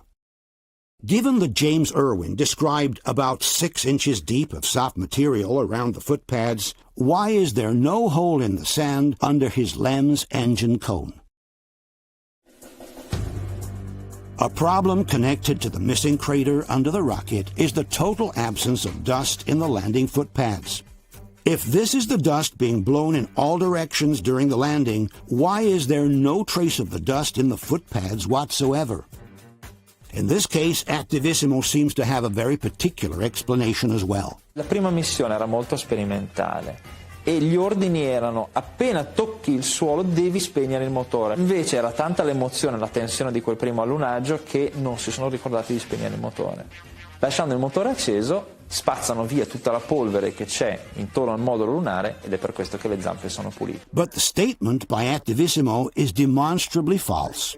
All one has to do is check the original video from the landing of Apollo 11 to realize that Armstrong orders the engine shut off right after the contact lights have come on, which is before the LEM actually touches the ground. Contact light. Okay, engine stop. APA at a descent. Also, in the statement released after the mission, Armstrong confirms that the engine shutoff took place just before the LEM touched the ground. In any case, the engine shutdown was not very high above the surface. It was quite close. Furthermore, the absence of dust in the footpads can also be noticed in other missions, such as Apollo 12 or Apollo 14, which means the explanation by Activissimo is not valid anyway. In any case, the debunkers must make up their mind. You cannot maintain that the jet from the engine was too weak to create a hollow in the sand, and yet strong enough to completely blow off the sand from the footpads during the moon landing. One of the two statements must be false. We then ask the following questions. Given that this is the amount of dust thrown around by the descent engine, why is there no dust whatsoever in the LEM's footpads? How is it possible that the jet from the engine is at the same time strong enough to wipe the footpads clean, but weak enough not to even form a crater in the sand during the moon landing?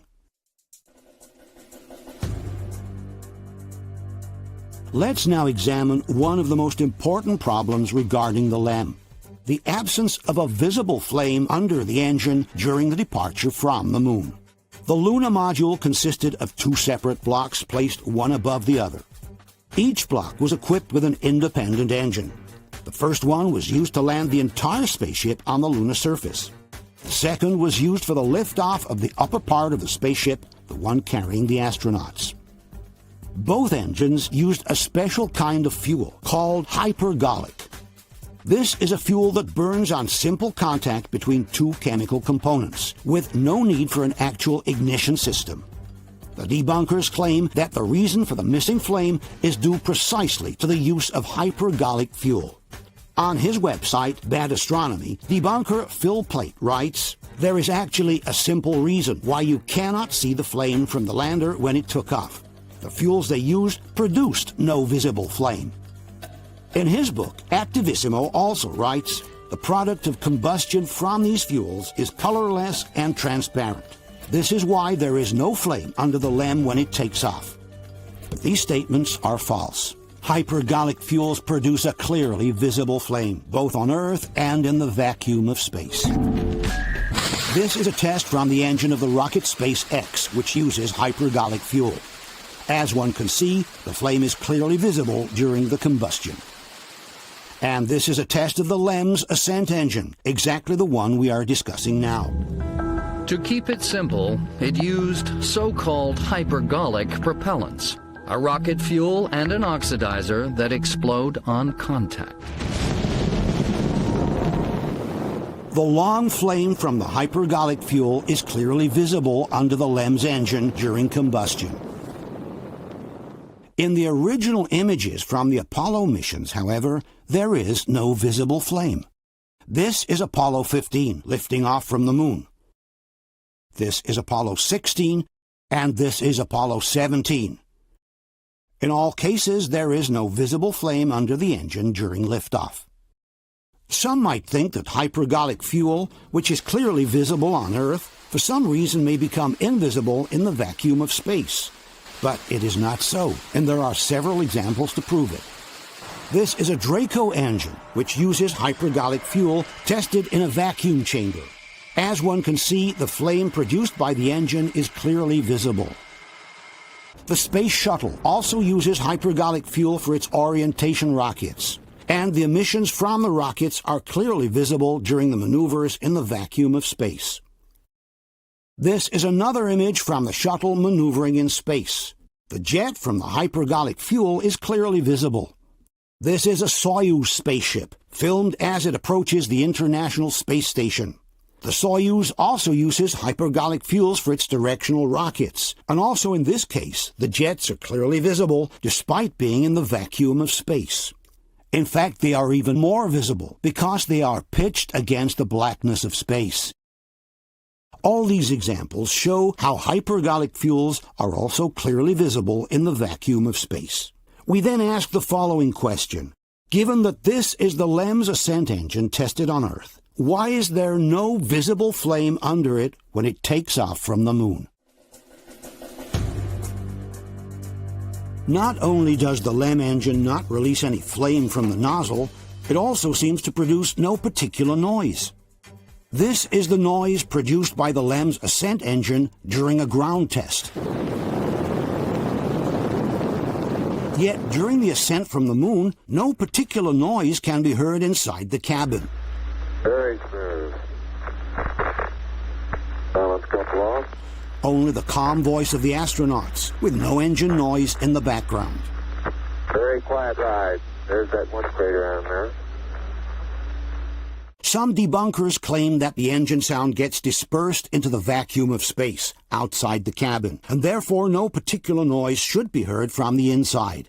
But the cabin is pressurized, and the engine is located right in the middle of it, between the two astronauts. This NASA technician shows us exactly where the engine is located inside the LEM. This is the upper docking hatch through which the astronauts will enter the LEM from the command and service module. They will step down here on the ascent engine cover. The engine we looked at before is right on the other side of this cover. And the very website Clavius states that the ascent engine is mounted inside the spacecraft, not attached to the bottom of it.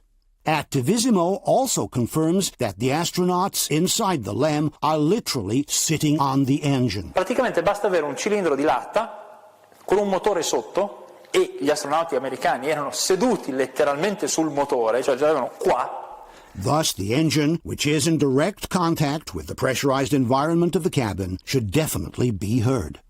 Another explanation by the debunkers for the lack of engine noise is that the microphones used in aerospace for pilots and crew are built to operate in a noisy environment. You have to speak very close to the microphone in order for the sound to be picked up. But there is no such thing as magic microphones capable of fully excluding the background noise. If the engine noise can reach the ears of the astronaut, it will necessarily be picked up by the microphone as well. Furthermore, during the liftoff of Apollo 15, a curious thing happened. Moments after takeoff, one of the astronauts turned on a portable recorder placed inside the cabin in order to have some musical background. Good liftoff. Automatic.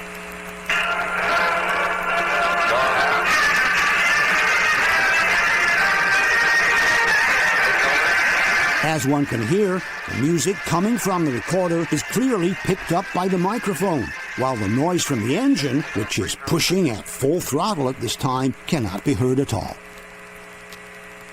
Question. Given that, as confirmed by the debunkers, the astronauts are literally sitting on the engine, why don't we hear any sounds from the engine during liftoff? Given that during the Apollo 15 liftoff, we are even able to hear the music from the tape recorder in the cabin, why don't we hear the sound of the engine as well? The liftoff from the moon is possibly the most delicate moment of the entire mission. The astronauts must keep their total concentration, and they must be able to communicate with one another instantly in case something were to go wrong. Why then put their safety at risk by playing loud music inside the cabin, which could have distracted them from the operations and could have kept them from communicating clearly in a moment of distress? Obviously, in order to verify whether the lunar module was actually capable of landing and taking off from the moon, all one would have to do is to take the original designs from the LEM and feed them into a modern simulation computer. With today's computers, it would be very easy to verify all of the LEM's functionalities without the need of actually sending the machine into space. Unfortunately, though, the original designs from the lunar module are nowhere to be found. Apparently, Grumman, the construction company, chose to get rid of them because they took up too much space. To justify this incomprehensible act, the debunking website Clavius writes, Grumman is an aerospace engineering firm, not a museum. It did not wish to house the 100,000 cubic feet or so of design documentation at its expense. But then, why not donate them to a museum? The LEM is the only machine that has ever carried human beings onto another celestial body. Its historical value is unique, and there must be dozens of museums around the world that would have killed just to be able to display its construction designs. Instead, we are asked to believe that all this documentation has been turned into trash just because there wasn't enough space to store it. Even more disconcerting than the disappearance of the LEM designs is the disappearance of the original tapes that contained the images from the first moonwalk by Neil Armstrong. Now, nearly 40 years after the first moon landing, NASA has confessed that the original film depicting Neil Armstrong's giant leap has been lost. Well, not lost, says NASA, just can't be found. We are simply talking about the single most important document in the history of mankind.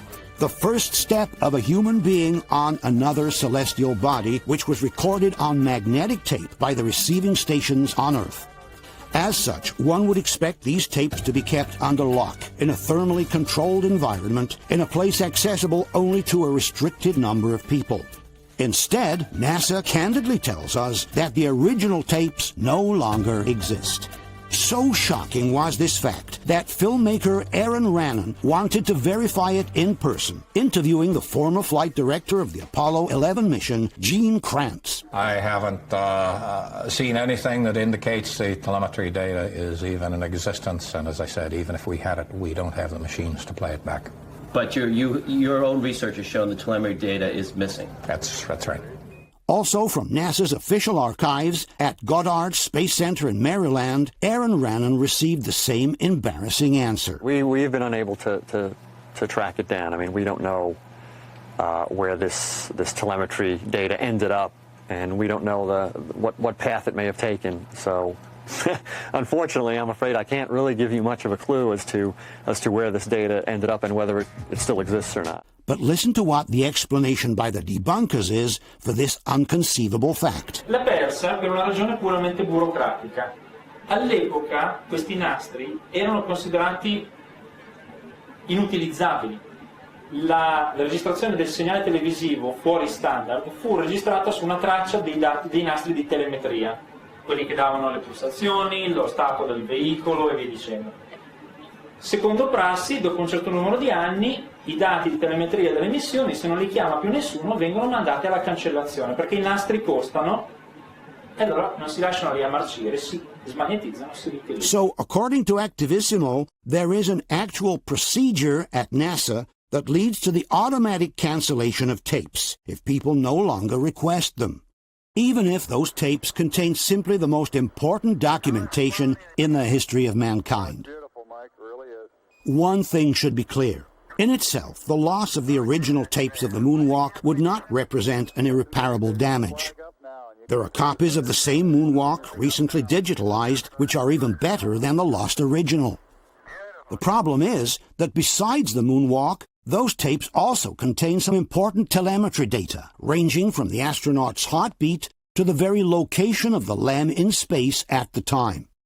This means that if the LEM had not found itself on the surface of the moon at that time, or if the situation on board had been any different from what we were told, the telemetry data would have clearly revealed it. So, if one chooses to, he can believe the story of the tapes that were erased because they were too expensive. For everyone else, one question becomes unavoidable. What was so important in those tapes that NASA had to come up with such a preposterous excuse just to ensure they would no longer be available to scientists and researchers from modern times? Let's now take a closer look at the telecommunications between Earth and the Moon. There are several elements that don't add up in this area, like, for example, the delay in the radio communications between Houston and the astronauts. The Earth and the Moon are about 240,000 miles apart. For this reason, a radio signal takes about 1.3 seconds to reach our satellite and another 1.3 seconds to come back to Earth. This means that when Houston asked a question to the astronauts on the Moon, the reply should have taken at least 2.6 seconds to come back to Earth. 1.3 seconds for the question to reach the astronaut, 1.3 seconds for his answer to come back. There are some cases, however, where the answer from the astronaut comes back much faster. Here is one example. Roger, Jim, copy. And are you progressing towards Dune Crater now? Yes. The answer is almost immediate. It takes a little over a second for it to come back. Roger, Jim, copy. And are you progressing towards Dune Crater now? Yes. This is the soundtrack from the original audio. This segment contains the question coming from Houston, and this is the answer by the astronaut. The gap between the end of the question and the answer is only 1.1 seconds. Roger, Jim, copy. And are you progressing towards Dune Crater now?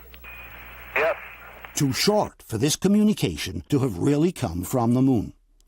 To examine the audio delays, we have obviously used the original, unmodified tapes from NASA distributed around the world by Spacecraft Films. If there is one thing everybody agrees on, it's that the DVDs by Spacecraft Films are the only originals that can be used as reference for any kind of research. Paolo Activissimo confirms this in one of his conferences. Poi ci sono i DVD come questo qui, Apollo 11, c'è tutta la serie, sono tutte le trasmissioni televisive che sono state fatte in diretta, lo sbarco, tutto. Quello è il riferimento. Se c'è una falsificazione è lì che la dobbiamo cercare, non è sulla copia trovata su YouTube. Questa è la versione di riferimento. In this conference, Activissimo also confirms that the original tapes are unedited and uncut. DVD come questo, che si possono comprare tranquillamente su internet o dove volete, contengono tutte le riprese originali. Tutto. Senza censure, senza tagli, senza rimontaggi, esattamente così come è arrivato. The same thing is confirmed by Clavius, one of the most authoritative debunking websites on the Luna issue. The DVDs by Spacecraft Films, writes Clavius, contain the digital transfers of original Apollo film and video unedited. What is interesting is that if one checks the Apollo Journal website instead, where NASA has reloaded the Luna transmissions broken up in small clips, the audio delay appears to be inserted correctly. This is the audio track from the same scene downloaded from the Apollo Journal. The question coming from Houston is unchanged, while the answer seems to have been moved up to some 4 seconds later. Roger, Jim, copy. And are you progressing towards Dune Crater now? Yes. It's as if someone, in reloading the clip, had realized that the answer came too soon and had inserted a pause to produce the proper delay. But in the original audio from spacecraft films, this delay does not exist. This conversation cannot have taken place between the Earth and the Moon. Here is another example where the astronaut's answer comes too quickly. We're interested in either documented samples or a rake sample there if you think it looks like a good area for a rake sample. Okay, understand, Joe. 1.6 seconds. The reply comes at least 1 second too soon for having originated on the Moon. There's even one case from the same mission where the answer takes less than a second to come back to base. Rover, this is Houston. Go ahead. 9/10 of a second to be exact. It's as if this astronaut were standing in a room next door rather than actually being on the Moon. Rover, this is Houston. Go ahead. Question. Given that we have examined the original videos from spacecraft films and that the debunkers themselves acknowledge that these videos are unedited and uncut, can you explain why, in several instances, the delay between the question and the answer is far shorter than it should be if the conversation had truly taken place between the Earth and the Moon? Another aspect of the telecommunications that raises serious questions are the live television broadcasts from the Moon. The first 3 lunar missions, Apollo 11, 12, and 14, had sent some rather poor TV pictures back to Earth. But beginning with Apollo 15, the technology for the live broadcasts had definitely improved. Not only did the astronauts now have the lunar Jeep called Rover, but they also had a new color camera that was mounted right in the front of the rover. This allowed the public to follow the different operations on the lunar surface on live television. This camera, dubbed Rover TV, was remotely operated by a specialized technician from Houston. To transmit the images back to Earth, the astronauts used a special umbrella-shaped antenna, which was also mounted on the rover.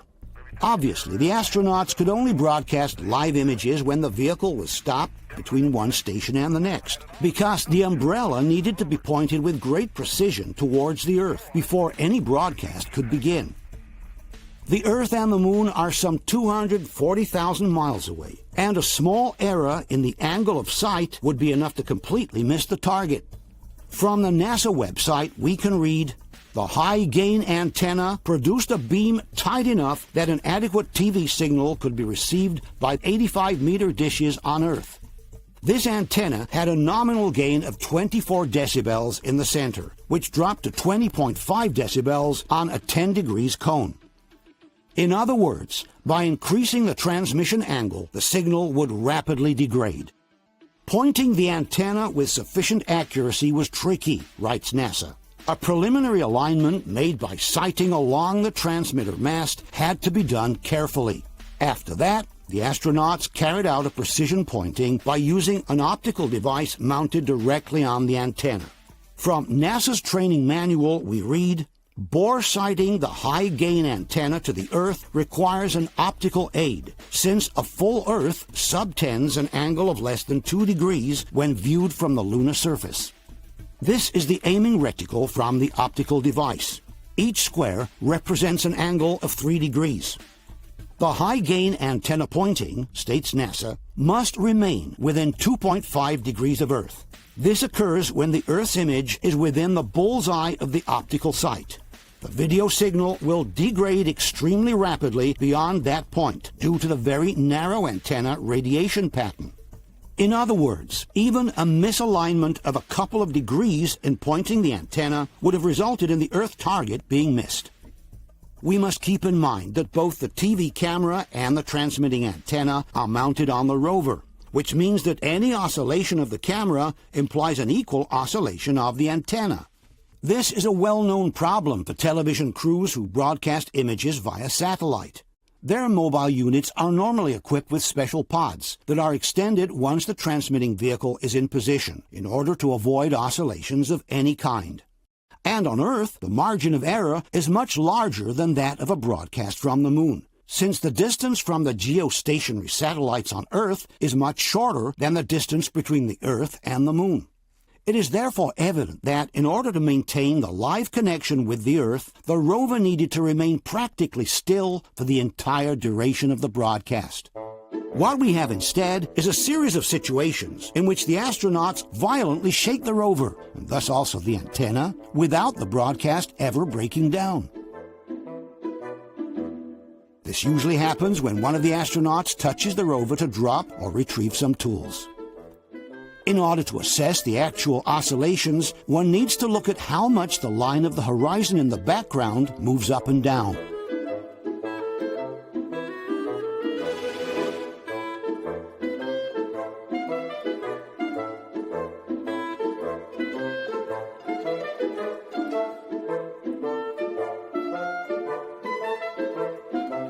Being equipped with very soft suspensions, the rover shakes quite visibly as soon as anyone touches it. Yet, as we have said before, the television signal never breaks down.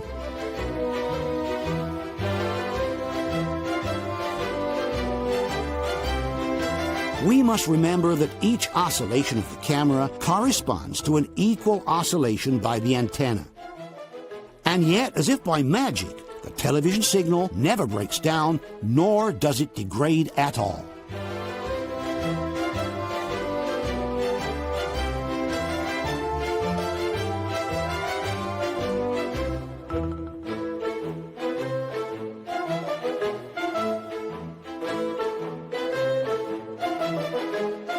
Seen through the optical device, the oscillations of the antenna must have looked something like this.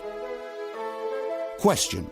On Earth, transmitting vehicles are normally equipped with stabilizing pods in order to keep them from shaking during the broadcast.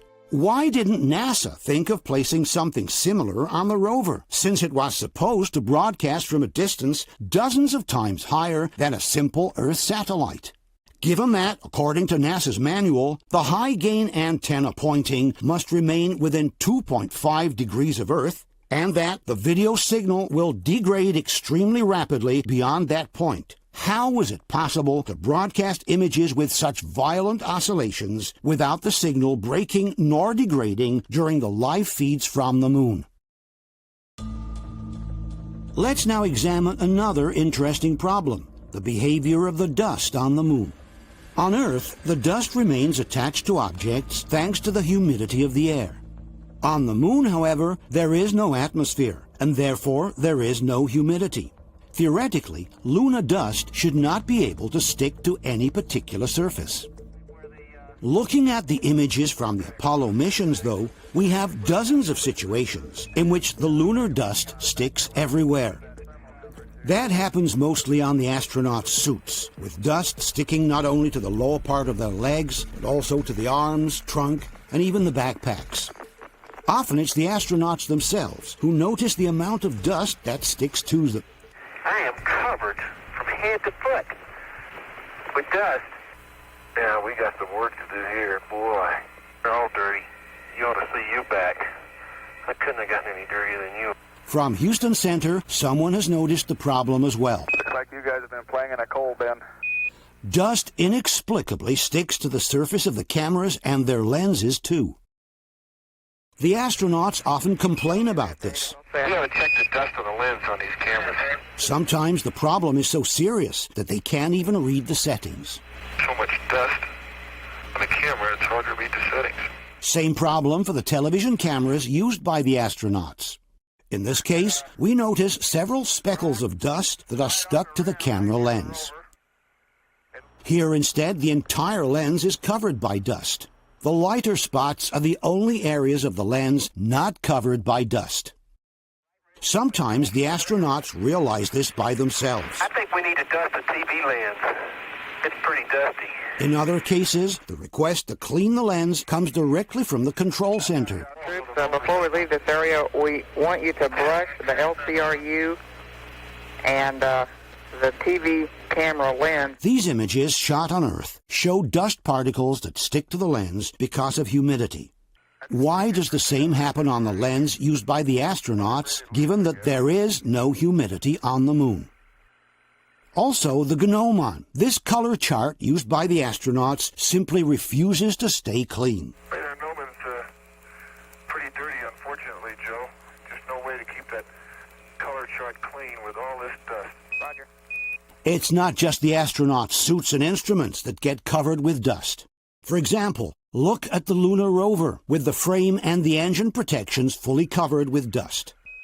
Or the fenders from the rover, with dust sticking on the inside of the wheels and on the outside as well. Some debunkers have suggested that all this dust may stick to objects because of some kind of electrostatic effect. But this explanation is not plausible for at least two reasons. First of all, we're talking about completely different materials from one another. The astronaut suits, the photo cameras, the surface of the lunar rover, the lenses from the TV cameras. Secondly, NASA itself excludes this possibility when they explain that an electrostatic effect can possibly take place in the shadow areas of the moon. But in the areas hit by sunlight, this effect is instantly dissipated by the solar wind. From this NASA document, which studies the electrostatic charges on the surface of the moon, we can read, in the photoelectron-dominated daylight plasma region, the charge dissipates almost instantly in all cases. Thus, charging on the lunar day side is not an issue. Furthermore, in some cases, more than dust, we seem to be looking at actual mud. Look, for example, at this wheel from the lunar rover. Or this other image from the wheel of the rover, with the rim that seems completely covered in mud. It's as if we were looking at a muddy wheel from an all-terrain vehicle down on Earth. There's also another, even more puzzling example. This is a thermal degradation experiment conducted during the Apollo 14 mission. How could the sand have compacted itself enough to appear like mud in a moistureless environment? There is also another detail worth mentioning. These metal plates have a series of letters and numbers engraved on their surface. Subsequently, these letters and numbers have filled up with sand. But how can the sand preserve the shape of the number once dislodged from the original place where it was formed? Here, for example, we can see the number 5, which has kept its shape even after being dislodged from the engraving. And here is the number 3, also keeping its shape after it was dislodged. How can the sand keep the original shape after having been dislodged from the engraving if we are truly in a moistureless environment? Possibly the biggest problem of all is the one posed by the footprints that the astronauts allegedly left on the surface of the moon. Wherever they go, the astronauts leave very sharp footprints on the ground. But how is it possible for lunar dust to remain so hardly compacted, to the point of maintaining the shape of the boot, being that there is no atmosphere on the moon, and therefore there is no humidity? We know that in order to give sand a specific shape, it is necessary to wet it first. If the sand is dry, the sand grains won't stick to each other, and the shape will not be preserved. The debunkers, however, maintain that lunar dust, which is called regolith, is much sharper than the sand on Earth. For this reason, they argue, the simple pressure from the boot is enough to compact it, even in total absence of moisture. In order to prove their theory, the Mythbusters have asked NASA for an exact replica of the moon boot and for a certain amount of a special dust prepared by NASA, which has very similar characteristics to lunar dust. So for this test, NASA has given us a lunar regolith simulant. It's manufactured to test equipment that is going to the moon. It's very similar to lunar dust in the fact that each particle is very sharp. Dirt on Earth has been weathered, so it's very smooth. So this is as close to lunar dust as we can get. It's one kind of dust that Paolo Attivissimo is also very familiar with. Questo è un campione, è un simulante, si chiama, un simulante di regolite, che è la polvere di luna sintetica che si usa per collaudare i veicoli che poi torneranno sulla Luna. The Mythbusters have conducted their experiment in a vacuum chamber, in the total absence of moisture, thus replicating the same conditions found on the moon. The rig is ready to take its one-legged step, and the vacuum chamber has been vacuumed. Boot stop, vacuum. Here we go. In 3, 2... We notice that the Mythbusters have even added some counterweights to their device in order to simulate the exact weight of the astronaut's foot on the lunar soil. 1...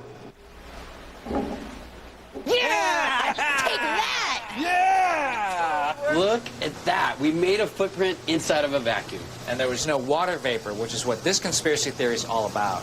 In your face, conspiracy theorists! The Mythbusters seem very eager to celebrate, but in reality they have not succeeded at all in replicating the original footprints by the astronauts. Just look at how solid and squared the little bars of sand that have formed under the astronauts' boot are. They are almost perfect geometric solids, with sharp edges and well-defined contours.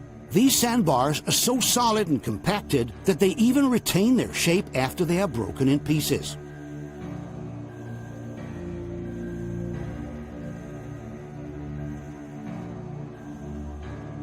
It's as if we were looking at a clay model that has later dried up in the sun.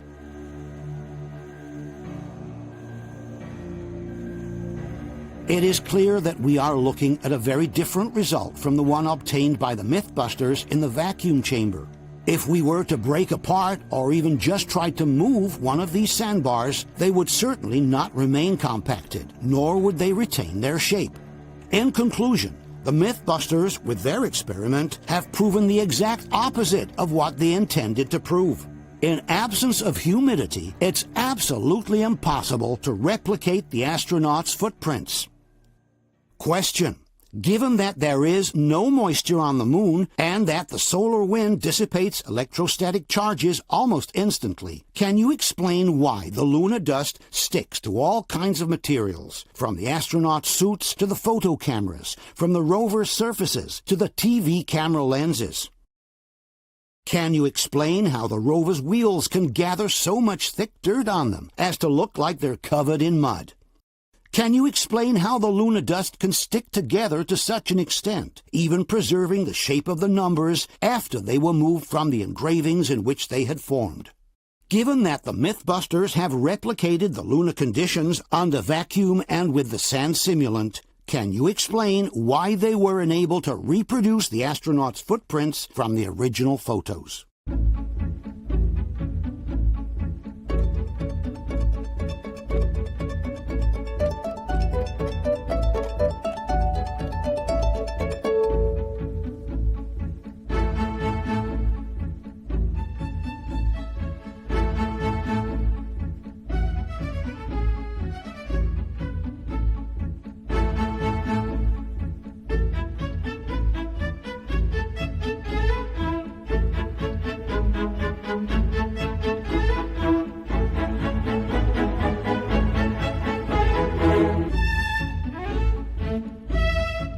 If it's true, like many believe, that the Apollo missions were filmed in a studio on Earth, one of the biggest problems would have been to simulate the lunar gravity, which is about 1/6 of the gravity on Earth. The most common technique to obtain such an effect has always been the use of steel wires. Extremely thin and invisible to the camera, steel wires were already in use in the early 1960s in movies such as Mary Poppins. And even today, they're regularly used, like in the film Magnificent Desolation, precisely to replicate the lunar walks of the Apollo missions. Connected to a sophisticated system of pulleys and counterweights, steel wires allow the astronaut to reduce his weight until a perfect simulation of the lunar gravity is achieved. Another way to obtain a similar effect is to connect the steel wires to balloons filled with helium. This system was used, for example, in the television series From the Earth to the Moon, produced by Tom Hanks. This also produces the effect of reducing the astronaut's weight until lunar gravity is simulated. There is a problem, however, with steel wires. While they are normally invisible to the camera, they may get hit by the light at a particular angle, making them momentarily visible on the screen. And this is exactly what seems to have happened in the sequence from Apollo 14. While the astronauts are busy near the LEM, at one point some flashes of light can be seen above the head of one of them. The initial flash is certainly caused by the antenna mounted on the backpack. This antenna, which is about 1 foot long, often reflects the light that hits it. But then there is a second flash, right above the first one, which cannot be attributed to the antenna, and looks exactly like one caused by a steel wire. Let's watch again in slow motion. This is the contour of the astronaut with the backpack on his shoulders. This is the antenna causing the first flash of light. And this is the second flash of light, definitely above the first one, which cannot be ascribed to the antenna. There is something else reflecting the light, some 3 feet above the astronaut's head. And this something cannot be a flare in the lens from the first flash, because the second flash occurs after the first one and not simultaneously. A similar case occurs during the Apollo 17 mission. Here, too, we see a double flash of light from the antenna, and then another flash, much higher, right above the astronaut's head. In this case, this cannot be a flare inside the lens either, because the flash above occurs after the ones below, and not simultaneously. There is something else reflecting the light, a few feet above the astronaut's head, in a space that should be totally void of objects of any kind. The debunkers, however, maintain that these are not flashes of light on steel wires, but simple defects due to the video conversion. On his website, Attivissimo writes, "They are not wires or cables. They are usually compression artifacts or mistakes introduced by the video conversion from one format to the other, for example, for the publication on YouTube. The original videos, which we should always use as a reference instead of using copies converted so many times, do not present these phenomena." But Attivissimo is wrong. What we have just shown you are the original, non-converted videos by Spacecraft Films. The same originals that Attivissimo says should be used for reference or analysis. Anybody who owns the original videos can verify that the flashes of light we have shown are already there. They are not the effect of compression or video conversions as claimed by Attivissimo. Furthermore, the flashes of light aren't the only thing suggesting that steel wires were used in the scenes from the moon. There are also several instances in which the astronauts seem to be rising from the ground with no effort whatsoever, as if some invisible force were pulling them up. Let's analyze some of these situations. This astronaut is leaning on the ground, and then he suddenly gets up with no apparent effort. It's as if a mysterious force was suddenly pulling him up from the ground. Here, the astronaut is suddenly pulled upwards, and then remains dangling while rotating on himself. Let's watch it again. Here, the astronaut is first pulled up, and then seems to remain floating in midair. It looks like a puppet hanging from some invisible strings. Here, the fallen astronaut gets up from the ground as if a mysterious force were pulling him up through his backpack. Let's watch it again from up close. Here, the astronaut is working with some tools when suddenly a mysterious force yanks him upwards and to his right. Let's watch it again.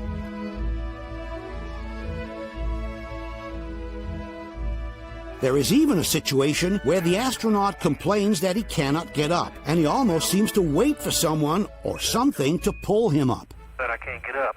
The astronaut waits until a mysterious force helps him up. There we go. In this case, the astronaut falls forward, but somehow remains suspended in midair. In fact, if we look more closely, we notice that he first remains floating in midair, then a mysterious force pulls him upwards. Here we have a case of apparent levitation. The astronaut on the left takes a leap forward and then remains floating in midair, his legs dangling, while a strange force pulls him upwards. Let's watch it again in slow motion.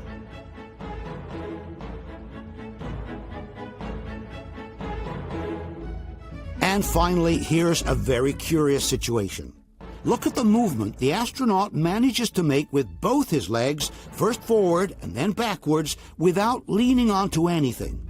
It's as if his feet were free to slide first forward and then backwards on the ground underneath. If we straighten the frame in order to place the astronaut vertically, we will see that he is not just lifting himself on his toes. The entire lower part of the leg from the knee down is sliding forwards, then backwards. But how is it possible to slide with both feet at the same time, first forward and then backwards, without an external force pulling you upwards in the meantime?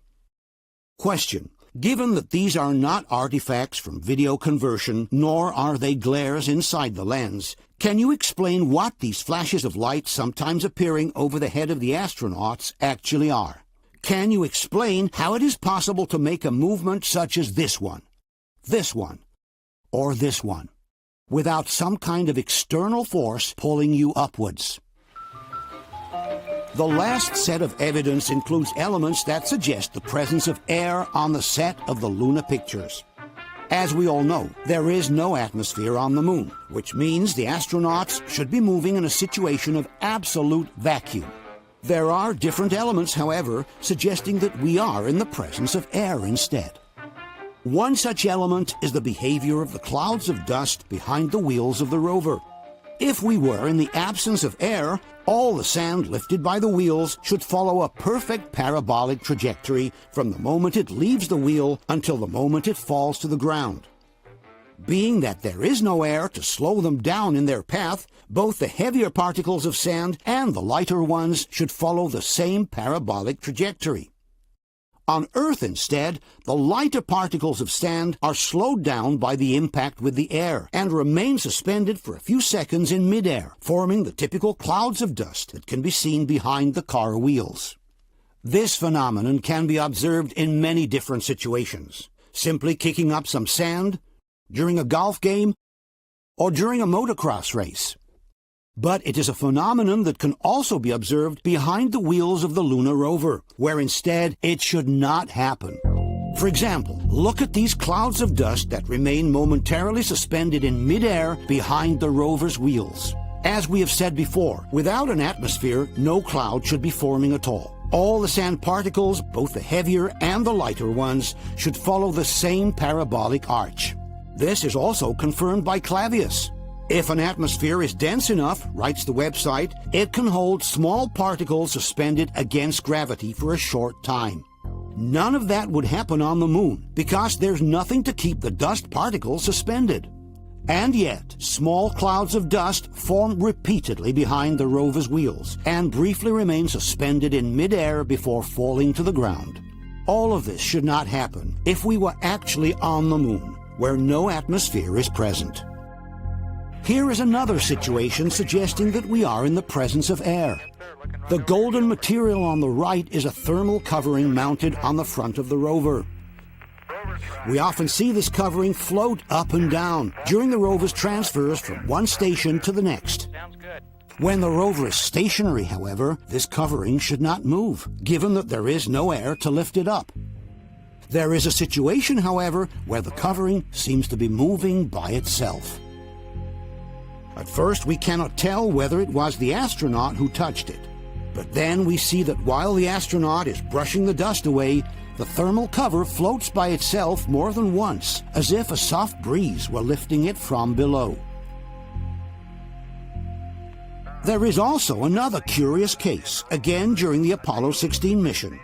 When one of the astronauts closes this flap on the rover, we notice a puff of dust being blown upwards. Let's watch it again in slow motion. Some may suggest it could have been a vibration to move the sand. But in reality, the entire rover is covered by sand. If there was a vibration, all the sand would move at once. Here instead, the sand is blown upwards in one specific spot only, and exactly next to the flap being closed. Let's now tackle one of the most debated and well-known issues in the entire lunar discussion: flags waving in the vacuum. In the videos from the Apollo missions, we can often see the American flag waving, but it's hard to tell whether it waves because it was moved by a gust of air or just because the astronaut is touching the flagpole. The Mythbusters have conducted an experiment in a vacuum chamber to prove that even in absence of air, the flag can continue waving for a while after the astronaut has touched it. This is flag waving test in a vacuum. And stop. Oh, it's moving a lot. Hey! It's moving a lot. So in the vacuum, the flag moved, not just a little bit. It actually moved quite a bit. So that proves you don't need wind in order to move the flag in a vacuum. But then it's the Mythbusters themselves who raise the ante by throwing this challenge. So unless someone finds a shot of the flag flapping without an astronaut manipulating the flagpole, it's myth-busted. Unless someone finds a shot of the flag flapping without an astronaut manipulating the flagpole, they said. Well, we have found at least 3 situations where the flag waves without anyone touching it. The first one is from this television sequence from Apollo 15. Here, one of the 2 astronauts is standing next to the flag, having his picture taken by his colleague. This is one of the shots taken. And this is the camera mounted on the rover, broadcasting the images on live television. Okay. After a while, the astronaut exits frame to the left. You like that flag there, Joe? A few seconds later, one of the 2 astronauts walks back in front of the camera, headed to the LEM. After he passes, we notice that the flag is waving without anyone having touched it. Let's watch again.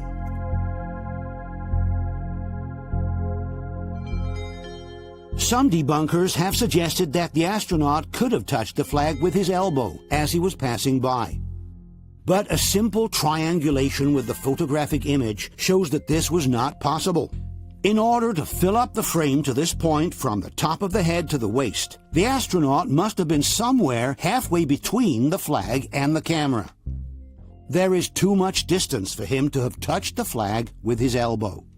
Other debunkers like Attivissimo accept the fact that the astronaut did not touch the flag, but suggest that the waving was caused by some kind of electrostatic discharge. Questo è il momento misterioso. L'astronauta non ha toccato la bandiera, ma oscilla. Perché? La teoria che circola fra gli addetti ai lavori è che sia un effetto elettrostatico, come quello che si ottiene quando si sfrega un maglione con una bacchetta di plastica o di vetro. As we have seen earlier, however, there cannot be any electrostatic phenomena on the sunny side of the moon, because the solar wind almost instantly dissipates any possible charge that were to accumulate. Furthermore, a hypothetical electrostatic effect could take place at most when the astronaut is right next to the flag, a few inches away. But as we have seen before, the distance between the astronaut and the flag is quite substantial. In any case, if we look more closely at the astronaut entering frame, we notice that the flag begins to move even before the astronaut passes by. This clearly excludes both an electrostatic discharge and the possibility that the astronaut could have touched the flag with his elbow. The only plausible explanation for the waving of the flag seems to be a displacement of air caused by the astronaut walking by. Here's another case in which the flag waves without anyone touching it. This is the famous scene from Apollo 16, where the astronauts photograph each other while jumping next to the flag. Initially, the first astronaut proceeds to take a picture of his colleague and asks him to jump high in the air. Okay, here we go, a big one.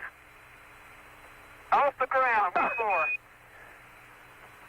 There we go. Then, when they trade places, we notice that the flag waves without anyone touching it. If we speed up the playback, the flag's movement becomes even more evident. A little later, when the second astronaut has also taken the picture, they both walk by the flag, making it wave again without anyone touching it. Again, the same shot in fast forward.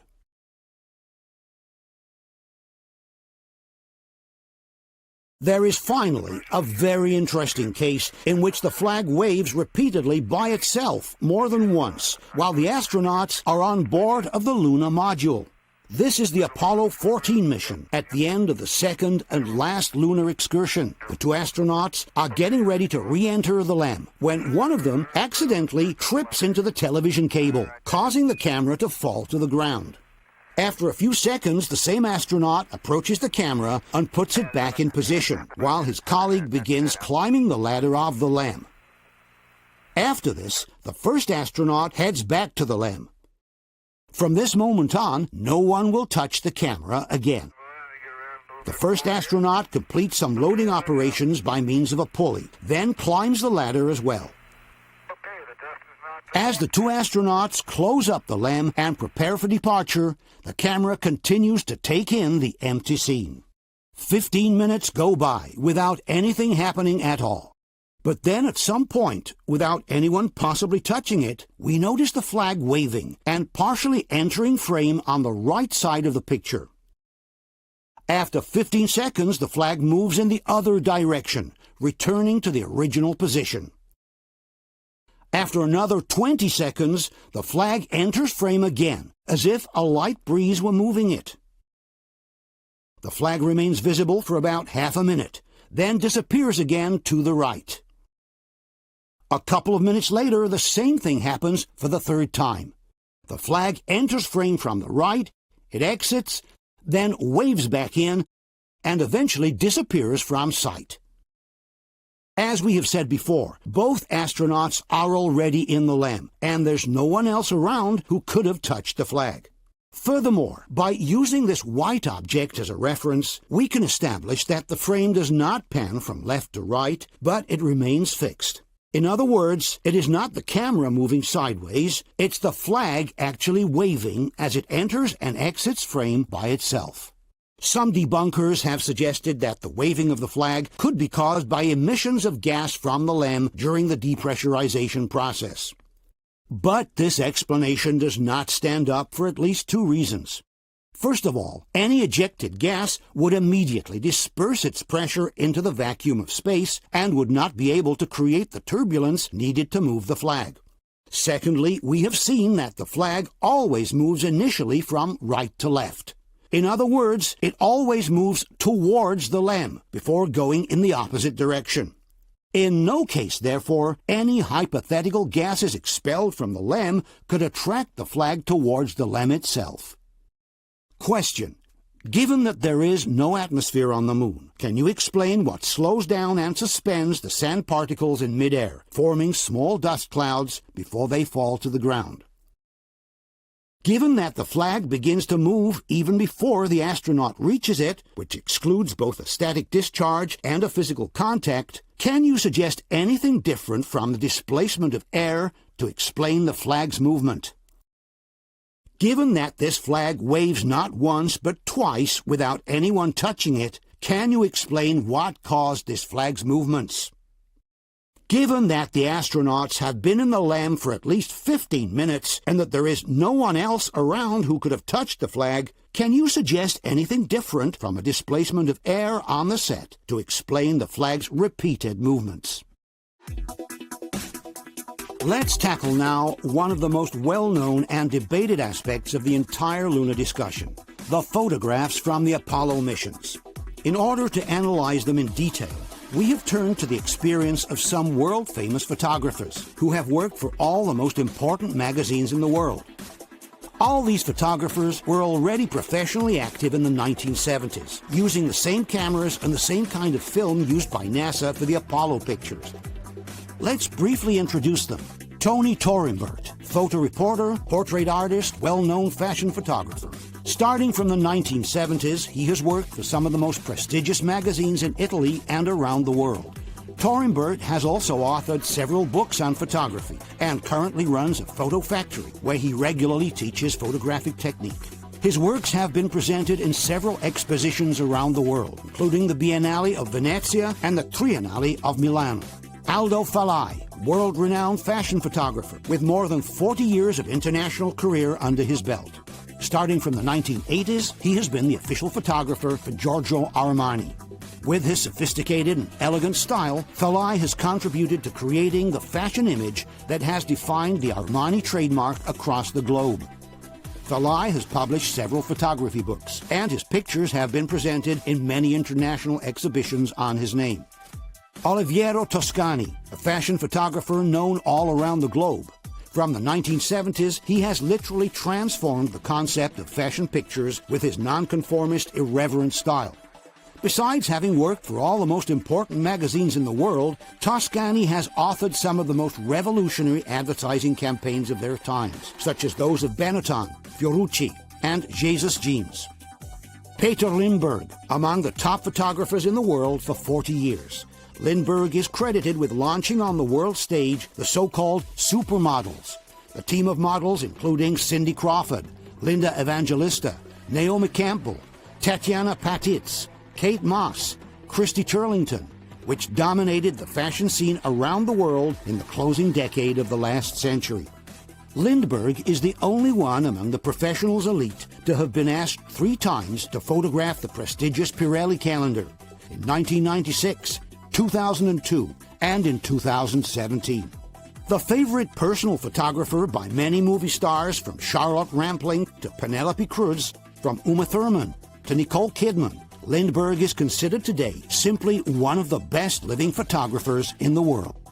Also, Massimo Mazzucco, the author of this film, has worked as a fashion photographer for over 20 years, working for important magazines in Italy, United States, Germany, and Australia. Before we analyze the Luna pictures in detail, however, we should try to clear the field from some incorrect arguments that are sometimes used by those who claim we never went to the moon. One of the most recurring mistakes is to state that these pictures are fake because there are no stars in the sky. It is in fact correct that there are no visible stars in the sky, whether the pictures were taken on Earth or actually on the moon. The lens settings and the exposure times that the astronauts used were printed directly on the back of the photo cameras. Lens aperture between 8 and 11 in full sun, shutter speed 1/250th of a second. Anyone who has taken night pictures with the old film cameras knows that at 1/250th of a second, it's impossible to catch the light of the stars. In order to see the stars, one must extend the exposure time to at least 1 full second, if not 2 or 4 seconds. Quando leggevo, dice, ma non ci sono le stelle, dicevo, ma questo non ha mai fatto le foto, le stelle non si vedrebbero mai, perché sono in confronto alla zona, questi fotografi sono molto meno luminose, quindi il cielo risulterebbe sicuramente un nero profondo. It is therefore correct that there are no visible stars in the Apollo pictures, whether these were taken on Earth or actually on the surface of the moon. Another wrong argument often used to suggest the Luna fakery is that of the so-called fiducials, these small reference crosses that appear on all the pictures taken on the surface of the moon.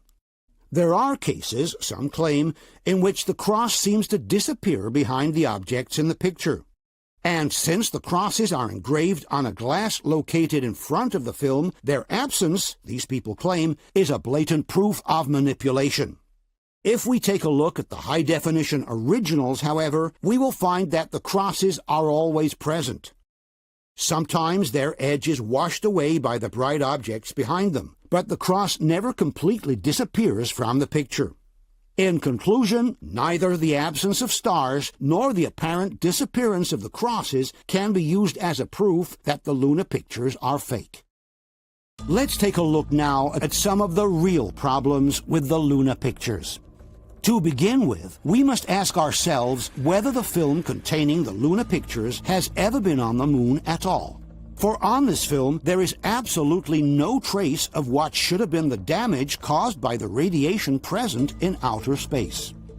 Cosmic space outside the Van Allen belts is filled with radiation of all kinds. You have solar eruptions hurtling through space alpha particles, protons and electrons at over 1,000 miles per second. And then you have ultraviolet rays, X-rays, gamma rays and cosmic rays, which originate directly from the heart of our galaxy and are the most dangerous and penetrating of all. As explained in this documentary on cosmic rays, the fact that these particles are practically unstoppable is due to their extremely high velocity. The key to cosmic rays' transformational energy is speed. So even if it has really tiny mass, like most cosmic rays, they've got enormous velocity. So their kinetic energy can be really, really large. These charged particles could hurtle right through a spaceship and penetrate astronauts like tiny ballistic missiles. Obviously, if cosmic rays can penetrate spaceships, they can just as easily penetrate the body of a photo camera. And it's well known that all these radiations are very harmful to photographic film. This is explained by Douglas Arnold, who was assistant managing director for Kodak at the time of the Apollo missions. You have an enormous amount of radiation in space, and potentially it affects film, of course, and of course, as you will well know, its prime effect is on contrast. An extreme example comes from the pictures of Chernobyl. This is Igor Kostin, the Soviet photographer who shot some of the most famous images of the nuclear disaster of 1986. I processed my pictures, and I noticed the negatives were black. The effects of radioactivity are clearly visible on film. The emulsion shows some very heavy graining, and the colors are visibly altered. But even less powerful radiation can seriously damage photographic film.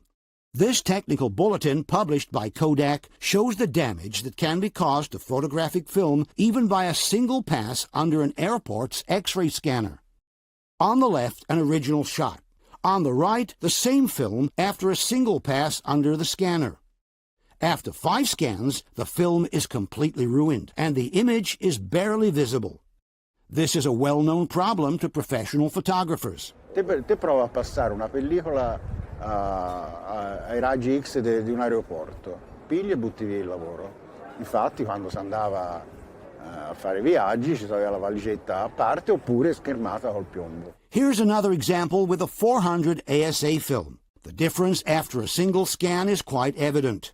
Contrast and color saturation disappear, and a general fog seems to be covering the entire image. Even with sensitivities closer to those used in the Apollo pictures, the damage caused by a single pass under the scanner is evident. The graining is present all across the picture, and it becomes particularly visible in the darker areas of the image. Here is another example at 200 ASA. A single pass under the scanner has completely ruined the blackness of the night sky. In the pictures from the Apollo missions, however, the skies are perfectly black. The color saturation is fully preserved, and there is no graining whatsoever in any part of the picture. And we must consider that the pictures from the Apollo missions have been exposed to cosmic rays, which are much more powerful and penetrating than simple X-rays. This educational film from the 1960s describes how cosmic rays leave a very evident mark on photographic film. Well, we don't get a picture in the conventional sense, but the charged particles do leave identifying tracks behind. Here's an exposure which was made on a balloon flight. It shows a primary cosmic ray particle hitting a nucleus in the film emulsion. Also, you see an enlarged photograph of one of these emulsion plates. We must keep in mind that this experiment was conducted with a balloon flight, well below the Van Allen belts, where only a small part of the cosmic rays from outer space manages to penetrate. On the moon, however, you don't have the protection from the magnetosphere, and the amount of cosmic rays that can damage both humans and film is definitely much higher. This is explained by Dr. David Groves, an expert in photographic analysis. We're protected on Earth by a nice thick atmosphere, and that combined with the magnetic field keep these ionizing particles away from us, on film of course. In space, you're not offered that protection. In fact, thanks to the probes that have explored the moon in recent years, we are able to quantify with some accuracy the fluxes of radioactive particles present in the cosmos. From this document published by NASA, we can read, the cosmic ray flux per square centimeter of lunar surface per year contains an amount of particles that translates to 4.5 particles per second per square centimeter. This document, published by the National Council on Radiation Protection, offers a similar amount. 4 particles per square centimeter per second during a minimum of solar activity. This amount can be reduced up to 4 times during a solar activity peak. Thus, on the moon, we have an average flux that can range from 1 to 4 radioactive particles per second per square centimeter. A true downpour of cosmic rays capable of penetrating any object they were to find in their path. Considering that the photo cameras have been on the lunar surface for up to 8 consecutive hours with no specific protection against radiation, each roll of film should have received tens of thousands of impacts from the cosmic rays, damaging the pictures in a visible way. Instead, the pictures taken by the astronauts show no damage whatsoever due to radiation. Colors are perfect, the contrast is fully preserved, and there is no visible sign of graining on the emulsion. This apparently inexplicable fact is remarked both by Douglas Arnold and David Groves. If you look at the results, top quality duplicates, you can see that there appears to be no effect whatsoever. I would expect to see on the transparencies evidence of small bright dots where a high-velocity nuclear particle had impinged on that film. I have no evidence whatsoever that this has occurred. But how is this possible? After all, it's NASA itself in this document from the Skylab project who writes, "The radiation environment encountered during Earth orbital missions was studied extensively. The results indicated that the radiation environment could severely damage unprotected film. The energy level of the intergalactic cosmic rays," explains the document, "is so high that no practical method exists for eliminating cosmic radiation damage. This degrading factor must be accepted, and, though significant, it should not be unacceptable for short-term exposure or with relatively insensitive film types." We then ask the following questions. Given that, according to NASA, no practical method exists for eliminating cosmic radiation damage, and that this degrading factor must be accepted, where is the degradation, significant but acceptable, that should appear on the lunar pictures? Given that this is the result of cosmic rays' impact on film within the magnetosphere, where radiation is weaker than in external space, can you explain why on the lunar pictures there are no visible signs of radiation damage? Given that this is the result of a simple X-ray scan, which lasts only a few seconds, can you explain why in the Apollo pictures, which have been exposed to cosmic radiation for up to 8 consecutive hours, there is no visible graining whatsoever? Given that the lunar surface gets hit by an average of 1 to 4 particles per square centimeter per second, and that the cameras have been out on the surface unprotected for up to 8 consecutive hours, can you explain why on the lunar pictures there are no signs of degradation due to the radiation?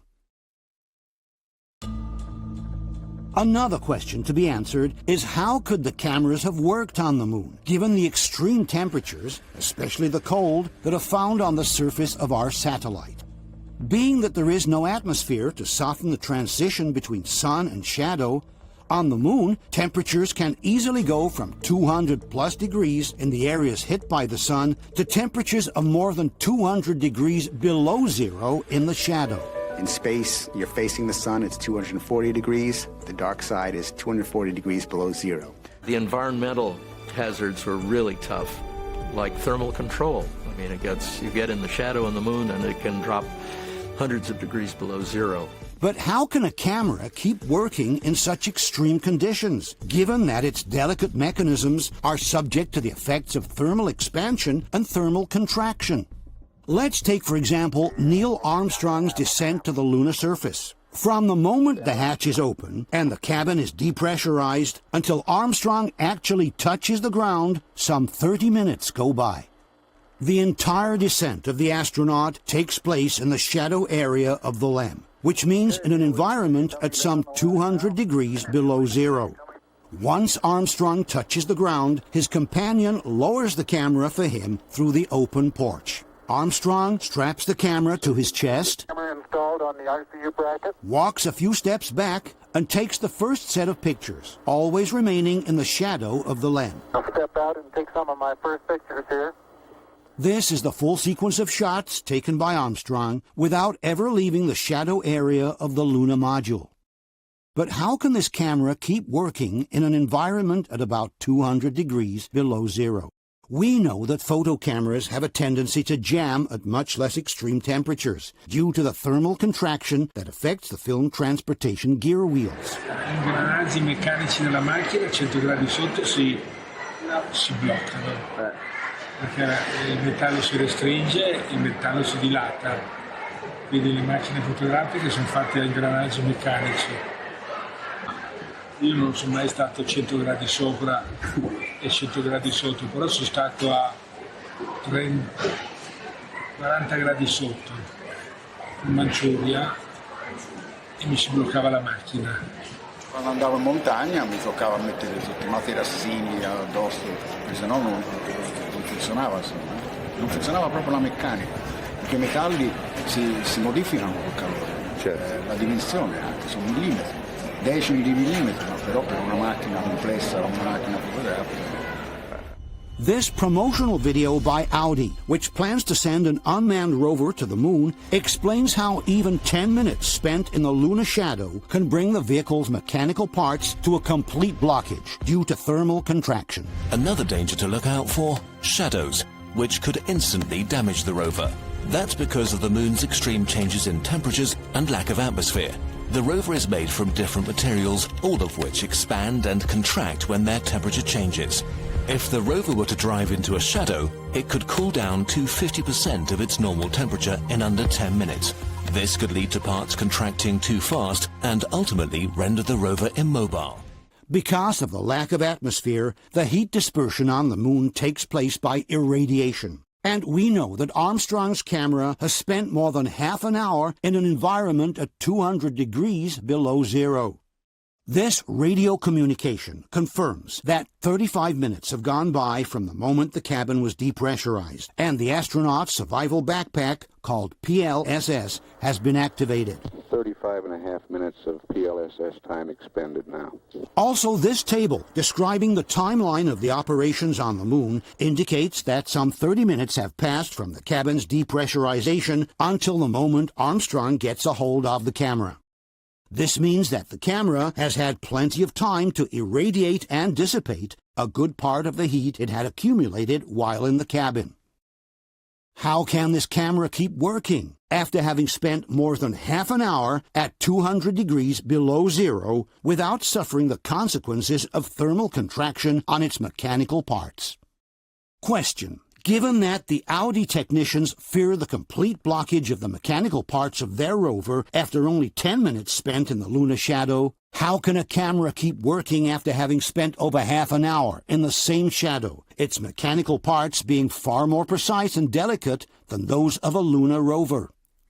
Another problem connected with the cold environment is that at such low temperatures, the photographic film loses its flexibility, becomes rigid, and may easily break during the transport within the camera.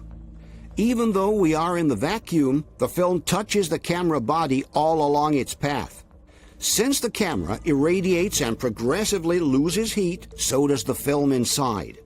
And we know that below a certain temperature, photographic film becomes rigid and brittle, almost like glass. Il problema è che la pellicola a meno 80 diventa cristallo, si rompe. Nel momento in cui carichi si spezza.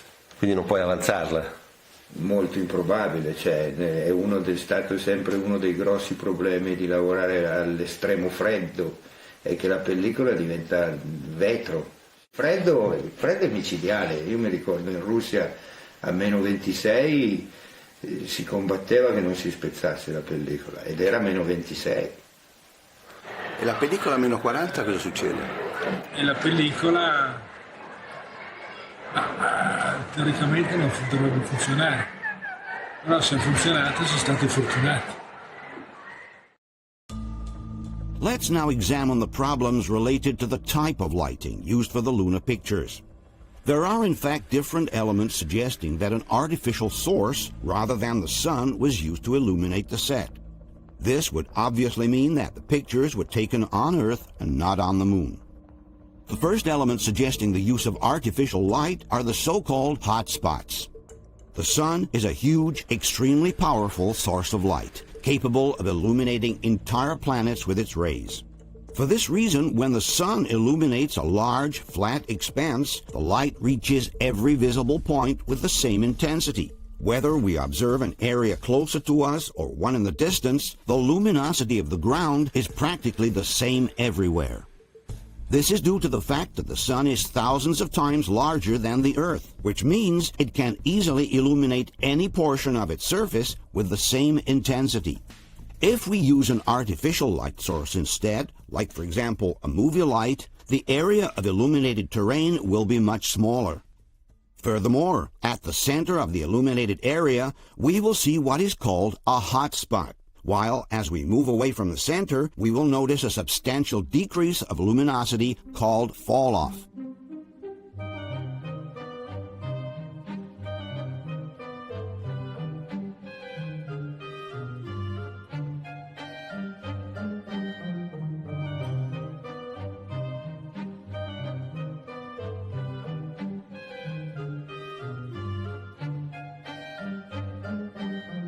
If we now examine some pictures from the Apollo missions, we will notice the same phenomenon that we saw in the pictures taken with an artificial source.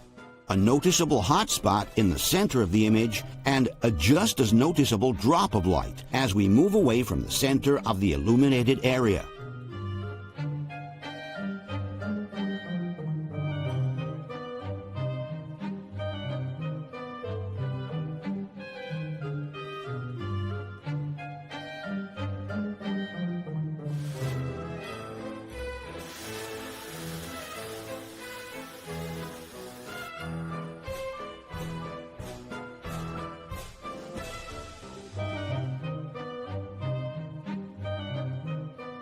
There is no reason why this area should appear darker than this one.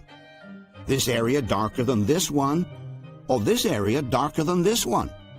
As we have seen before, when the sun illuminates a large expanse of land, its light reaches every visible point with the same intensity. If we use an artificial light instead, the illuminated area becomes brighter in the center and ever more dark as we move towards the edges. A blatant case of hot spot is found in one of the most famous pictures from NASA. This shot of Buzz Aldrin taken by Neil Armstrong during the Apollo 11 mission. Here the difference on the terrain is already visible to the naked eye, but it becomes absolutely evident for everybody after we increase the contrast. An opinion on this picture was asked of Jan Lundberg, the Hasselblad technician responsible for providing NASA with the cameras for the Apollo missions. When shown the Aldrin picture, Lundberg had to acknowledge, with some embarrassment, that the image seems to have been shot under a movie light, and was unable to provide a valid explanation for that. Yes, it seems like he's standing in the spotlight. And I can't explain that. That escapes me. Why? So maybe you have to find Armstrong and ask him. The professional photographers were also very surprised by this noticeable and inexplicable fall-off of light in the distance. È chiaro che qua c'è una caduta di luce strana. Il sole arriva così, ma è strano che qui sia più buio che lassù, sembra un riflettore messo non centrato bene. Anche qui, che strano, perché sto soltanto minuti. Sembra ci sia una lampada con attorno un riflettore, tipico delle lampade da studio. La scurezza della parte scura di qua, della parte in ombra qua, è superiore alla parte in ombra qua. E non dovrebbe essere. E non dovrebbe essere uguale. Qui effettivamente ci si domanda cos'è che crea questa fascia di ombra, perché in teoria è un deserto e quindi... Sì, anche qui no, perché è più scuro qui, cioè sembra come che... Cioè, non c'è motivo che queste colline sia... perché il sole è a milioni di chilometri. Sì, potrebbe essere lo scuro dovuto, diciamo, al fatto che il sole sta tramontando, è radente. Ma radente fa delle ombre semmai più lunghe, ma non questo tipo di ombra. Se fossimo in una sala di posa o se avessimo puntato un grande faro in questa scena, per quanto grande sia il faro, non può mai avere una luminanza come quella naturale del Sole. E quindi per forza si creano delle cadute di luce. In studio hanno molto senso, in effetti, diciamo in studio questo è giustificabilissimo, però qui non ha molto senso, dovrebbe essere piattamente, uniformemente illuminato dal Sole. Sì, e le cadute qua sono pazzesche. Really funny, that is totally spotlight. But it's totally spotlit. No? It's not like at all a big light coming over there. Yeah, that is funny. You know, that is like totally lit. It's absolutely true. And I know these pictures. I've never thought about it. Meno è più scuro il terreno di lontananza. Sì. E non si capisce perché. Non si capisce perché. Il sole dovrebbe illuminare il terreno. Tutto da tutte le parti, è all'infinito la luce praticamente, no? E sono illuminate queste cose qui, il terreno dovrebbe essere illuminato come qui. Il solito discorso. Dà la sensazione di uno spot. Qui, sì. Proprio un sirio, ecco. Un grande sirio. A Sirio, for those who are not professionals, is a large and powerful movie light. And curiously enough, a similar image was obtained in this documentary on the moon landings by using just that, a large movie light. As one can see, the results are very, very similar to those present in the Aldrin picture. According to Paolo Attivissimo, however, there is a different explanation for the fall-off of light in the distance. It would have been the engine of the LEM, he claims, to blow the dust away during the landing, thus revealing the lighter sand underneath. Non è l'orizzonte del terreno lontano a essere più scuro, è quello il suo colore naturale, è la parte in primo piano che è stata pulita dal getto e quindi ha portato in superficie o ha esposto del materiale più chiaro. But this hypothesis by Attivissimo doesn't hold water for at least two reasons. The first one is that the hotspot phenomenon takes place in different missions and in different situations, some of which are definitely far away from the landing area of the LEM. It is ludicrous to think that the lunar module would have gone around to neatly blow the dust off all these areas before it landed. Secondly, NASA itself denies the fact that the sand under the surface of the moon is lighter than the one on the surface. It is in fact the exact opposite. In this report on the Surveyor missions published in 1969, NASA wrote, "Observations of the fine-grained parts of the lunar surface disturbed by the landing and liftoff of the Surveyor 6 spacecraft have shown that the lunar material exposed at depths no greater than a few millimeters has a significantly lower normal luminance factor than the undisturbed surface. In other words, the ground swept by the lunar module's jet should appear darker than the rest, if anything, and certainly not lighter, like Attivissimo says." Another theory put forth by the debunkers to explain the inconsistent illumination of the terrain is the so-called vignetting effect, a phenomenon that sometimes occurs in pictures when the corners of the frame appear darker than the rest of the image. But vignetting is a defect that only occurs in the low-cost lenses, and certainly not in the Zeiss lenses used by Hasselblad, which are simply the best in the world.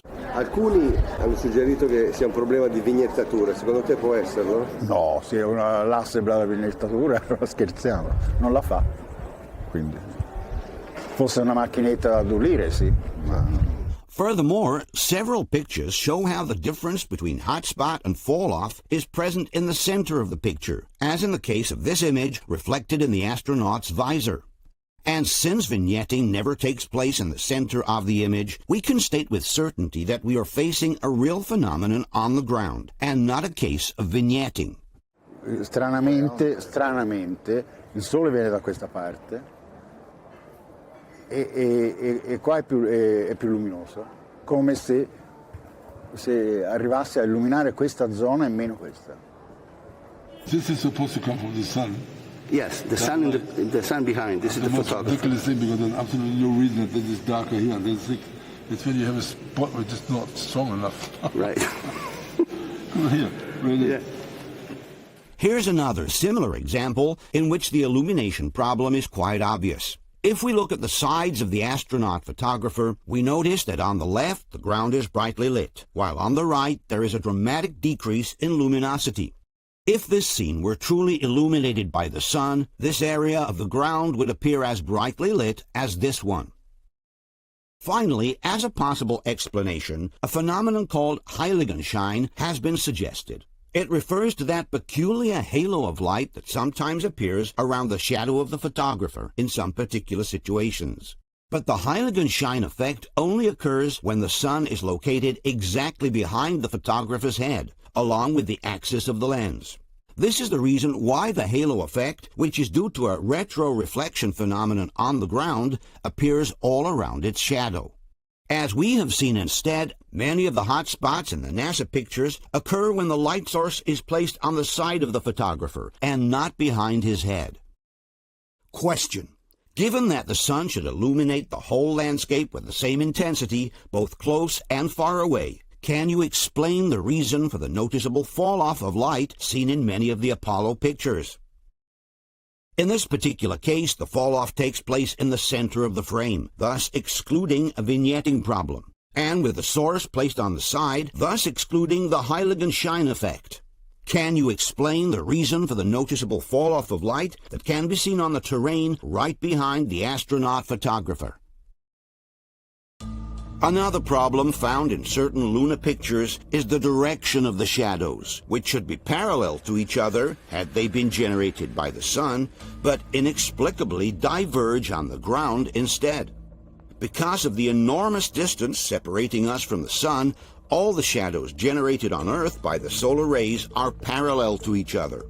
We can see them parallel, however, converging or diverging, depending on the angle with which we photograph them. If we shoot a picture with the sun behind our shoulders, the shadows will seem to converge as they move away from us. If we take a picture with the sun in front of us instead, the shadows will seem to diverge on the ground. This is due to the phenomenon called perspective. In reality, the shadows created by the sun are always parallel on the ground. We may see them converge or diverge simply because we are photographing them along the vertical axis of the image. If we instead take a picture with the sun at 90 degrees on our side, we will see that the shadows will always appear parallel to one another in all cases. The same thing happens with train tracks, which seem to converge if we shoot them along the vertical axis of the image, but will remain perfectly parallel if we shoot them along the horizontal axis. There are some Apollo pictures, however, where the shadows inexplicably appear to diverge from one another, even though the sun is on the side relative to the photographer. This is the most famous example of all. Judging from the lens shadow, the sun is located some 90 degrees to our left. Despite this, the shadows of the rocks in the foreground are not at all parallel to that of the lem, but they clearly diverge from it instead. This is theoretically impossible. As we have seen before, when the sun is on the side, the shadows must be absolutely parallel to each other. If we use an artificial light instead of the sun, and we place it much closer to the objects we are photographing, then the shadows will diverge from each other even though the source remains on the side. This is due to the fact that the closeness of the source creates a strong angle with the objects being photographed. If we use the sun instead, its practically infinite distance makes the shadows appear parallel anyway. Let's go back now to the NASA picture. While these diverging shadows cannot be explained with sunlight, they immediately become justified if we imagine an artificial source placed near the left side of the image. We're talking about a situation akin to this one. This is the set of the television series From the Earth to the Moon. As one can see, the large artificial source imitating the sun, which is placed on the side, produces shadows that are clearly diverging from each other. This is due to the closeness between the source and the objects being photographed. In fact, in the case of the NASA picture, all we need to do is to extend the direction of the shadows backwards, and we'll find that the source is located just outside the left edge of the frame. This obviously cannot be the sun. It must be an artificial light. The Mythbusters have conducted an experiment, trying to find an explanation for the diverging shadows in the NASA picture. First, they created some parallel shadows on the ground. Then they started to modify the topography by inserting holes and mounds until the shadows diverged from each other. But the Mythbusters have made a huge mistake. Instead of using the sun, they themselves used an artificial source, which makes their experiment absolutely null. In the best-case scenario, they have proven nothing at all, while in the worst case, they have just confirmed that NASA also used an artificial source of light like the Mythbusters did. Other debunking sites have tried to offer a similar explanation by showing that in some cases, the roughness of the terrain can generate shadows that seem to go in different directions. But this is not the case with the NASA picture. Here the terrain is practically flat, and all the rocks in the lower part, including the smaller ones, have shadows clearly pointing in the same direction. The point here is not to find different pictures taken on Earth, where the shadows seem to diverge due to the terrain. The point is to explain why in the NASA picture all the shadows lead back to a source that is placed just outside the left edge of the frame, and that obviously cannot be the sun. We have shown the same picture to the professional photographers. Qui c'è un problema di direzione di ombre, cioè c'è quest'ombra qui che è così e queste qui che sono diagonali così. La domanda qui è, secondo te a che distanza è la sorgente, più o meno? A occhio, cioè, può essere il sole che fa una diagonale? No, perché il sole essendo lontano non può fare una diagonale. Le ombre devono essere parallele a questa distanza. Lo giustificano se c'è la fonte è qui, non se la fonte è a milioni, non so di quanta distanza c'è tra il sole e la luna, ma insomma milioni di chilometri, non so. Perché a quel punto, a quella distanza, la luce praticamente va nella stessa identica direzione. Toynbert happens to have a picture in his studio which clarifies exactly the problem we are talking about. Così sono le ombre del sole, cioè maledettamente tutte, diciamo, nella stessa identica direzione.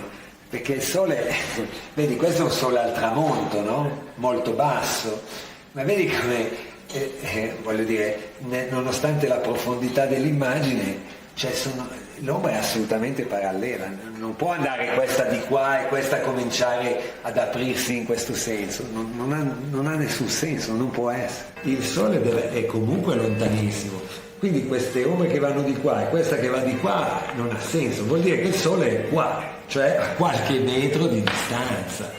Oh, guarda. No, dovrebbe esserci un palo qua. Se c'è un palo, vabbè, ma se io mi immagino qua un bel crane con un bel ari da 12.000 fa totalmente queste luci qui, cioè quella luce che viene da qua viene qua e quella là va là.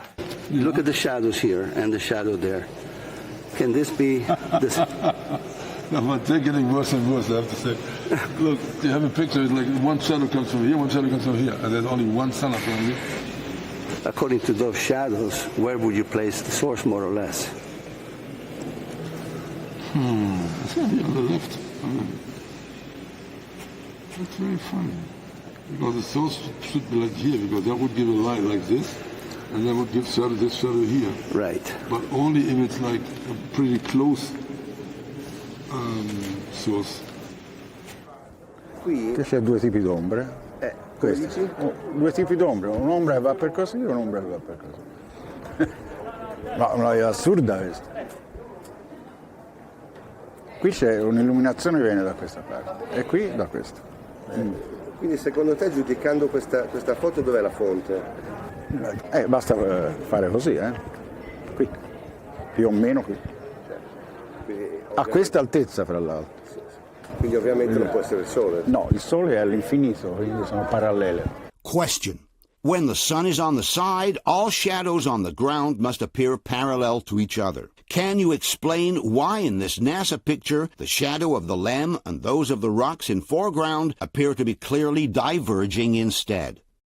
Given that this scene is supposedly lit by the sun, which is millions of miles away, can you explain why the shadows lead to a source that is located not far from the left edge of the image instead? Given that the photographers we interviewed placed the light source a few meters away from the left edge of the frame, can you explain how this could be the sun?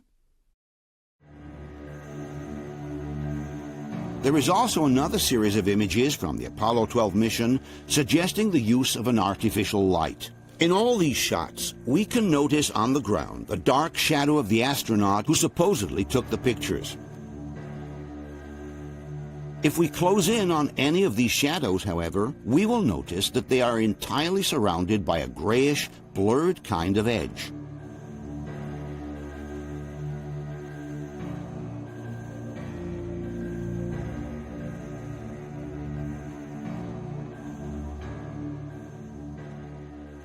This blurred edge in the shadow is absolutely unnatural for having been caused by the sun.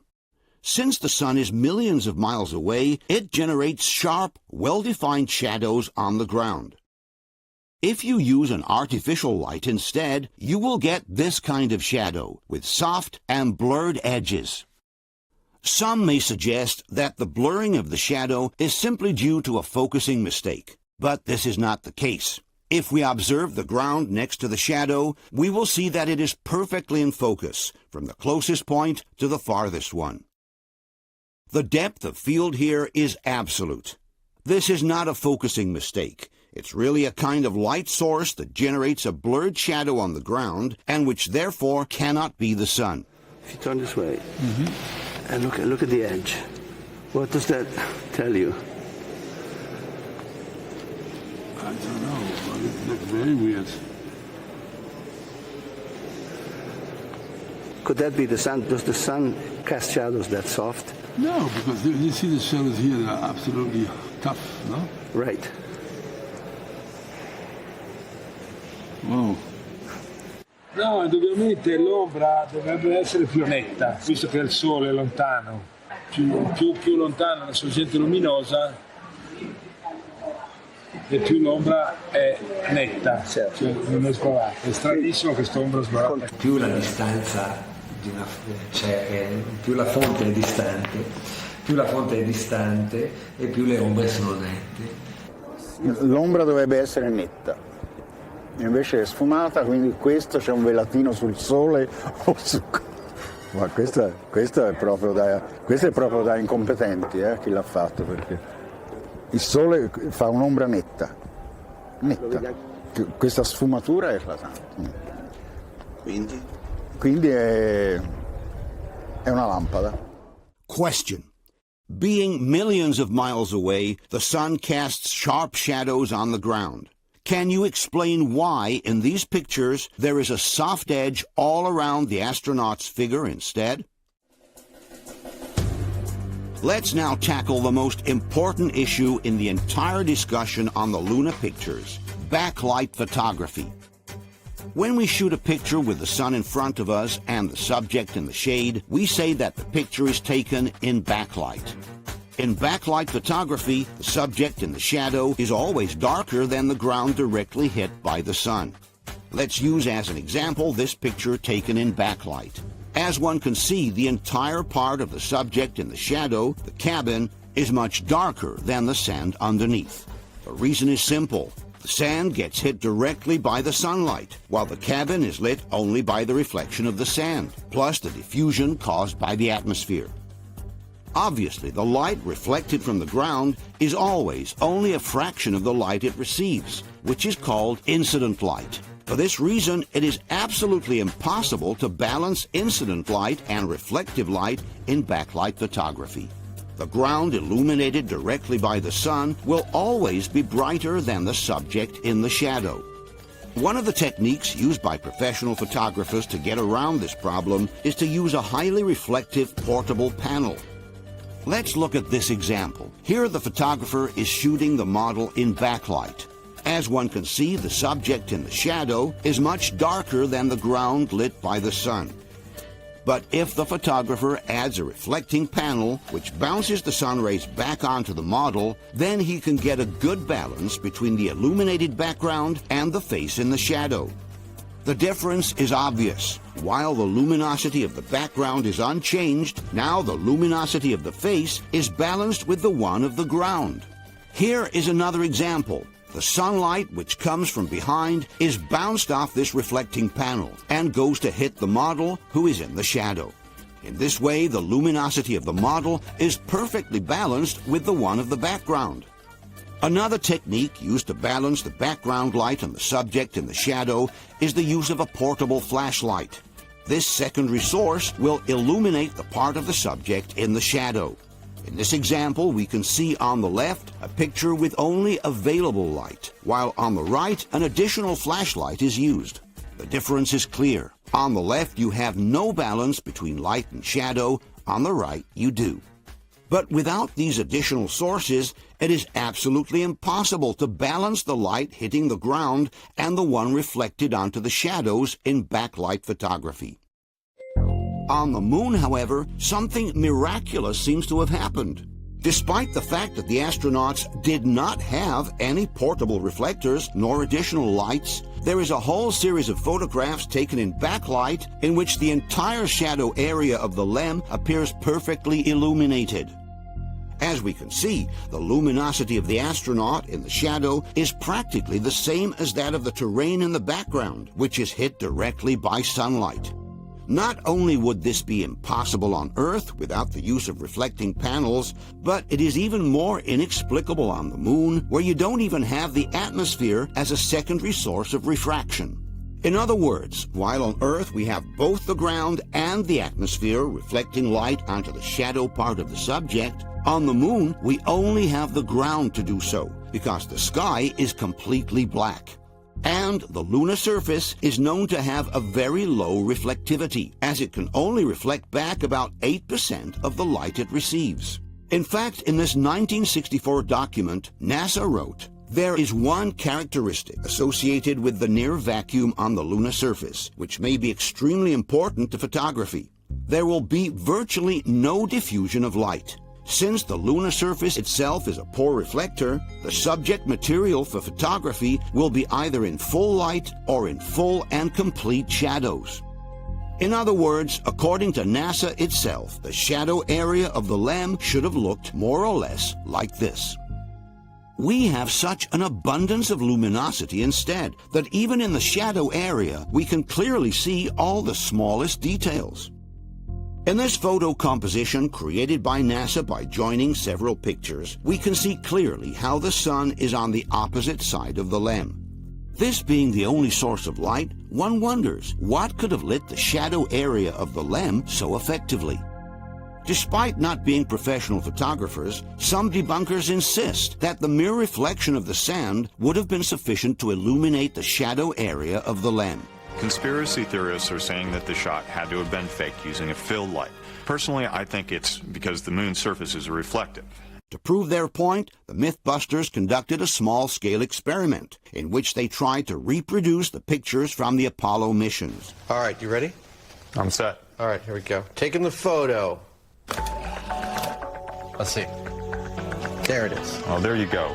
He's standing full on in the shadow, and you'd think you wouldn't be able to see him. He'd be dark, but he's not. He's in brightest day. With a single light source, with the surface of the same reflectivity as the moon, our astronaut is clearly visible, busting that myth. But the Mythbusters have made a gross mistake again. After removing every possible source of reflection by using black paper all around the set, they forgot to remove the one of the two who was wearing a bright white shirt. Obviously, this white shirt acts as a large reflector towards the dark area of the LEM. The same experiment, replicated by two Russian photographers, shows how important is the presence of a white garment reflecting light onto the astronaut.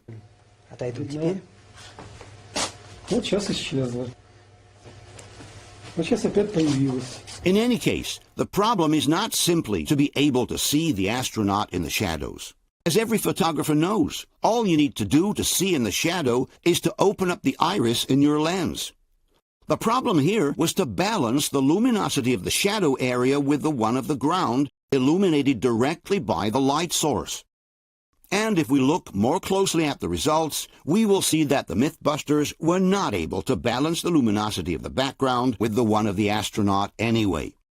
As one can see from the direct comparison, the sand illuminated by the sun is darker in the NASA picture and is lighter in the Mythbusters one, while the astronaut is lighter in the NASA picture and darker in the one from the Mythbusters. In other words, there is a much larger difference between light and shadow in the Mythbusters picture than in the NASA picture.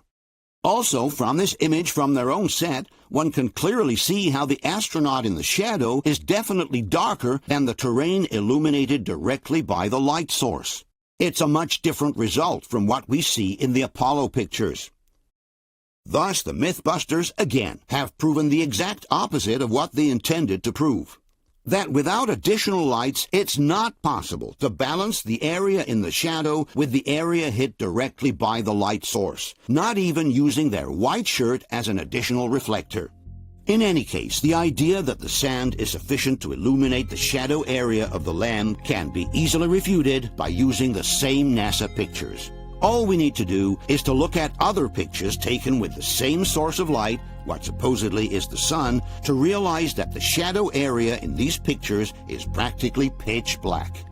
If the lunar sand truly had these magical reflecting powers, this part of the rock should more or less have the same luminosity as the terrain in the background. These panels should be almost as visible as the illuminated sand, and this shadow area of the rover would be clearly lit as well.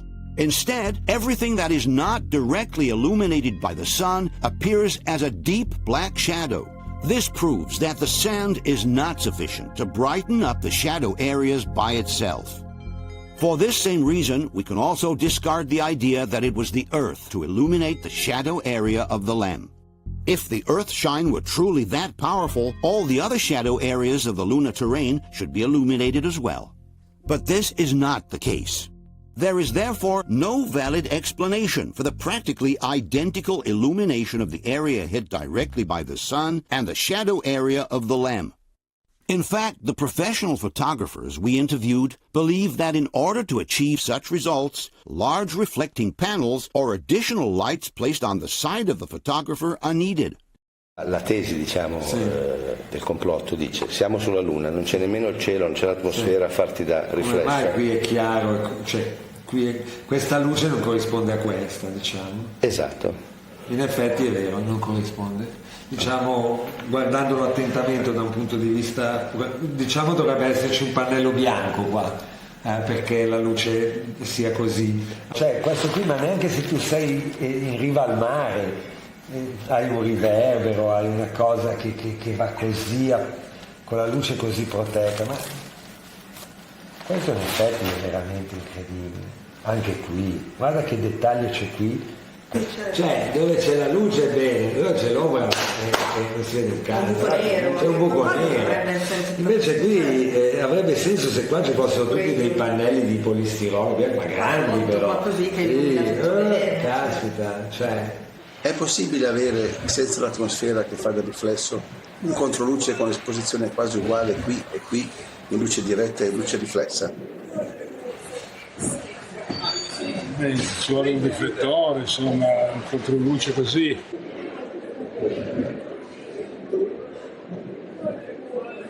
È chiaro che ci sono dei riflessi qui del metallo, che vuol dire che c'è una sorgente di luce dalla parte di chi fotografa. Lo vedo soprattutto nei riflessi qui, no?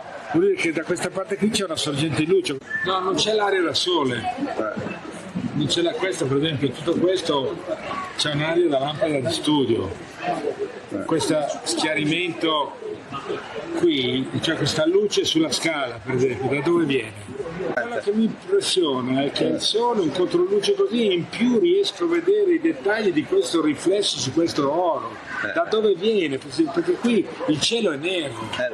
Il cielo è nero, non c'è. L'unica riflessione è la sabbia, però dovrebbe essere molto più luminoso sotto e non sopra. Questo riflesso sopra qui da dove viene? A meno che abbiamo portato dei grandi riflettori, ma non credo, insomma. La luce viene da dietro al modulo, no? L'astronauta o presunto tale è al buio totale e è illuminato. Perché? C'è un'altra luna o c'è qualcuno con un faro? Voglio dire, perché tanta così qui? E tanta così nella parte buia più che altro. Da dove viene sta luce? Qui dovrebbe essere completamente nera come il cielo. Quindi senza sorgenti secondarie, senza riflettori non sarebbe possibile? No, questo è impossibile. Verrebbe nero come qui. E poi guarda, si vede anche la scaletta di metallo, no? E c'è un riflesso di una luce, vedi? Questa riga bianca è il riflesso di una luce. Quindi da questa parte c'è una luce. The main problem here is backlight. On the moon you have no sky behind you to refract the light, and you only have the sand. They did not have any artificial illumination.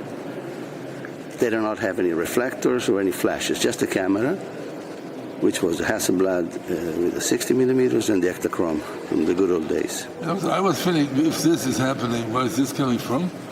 And if I was already thinking when I saw the first picture that you stepped down here.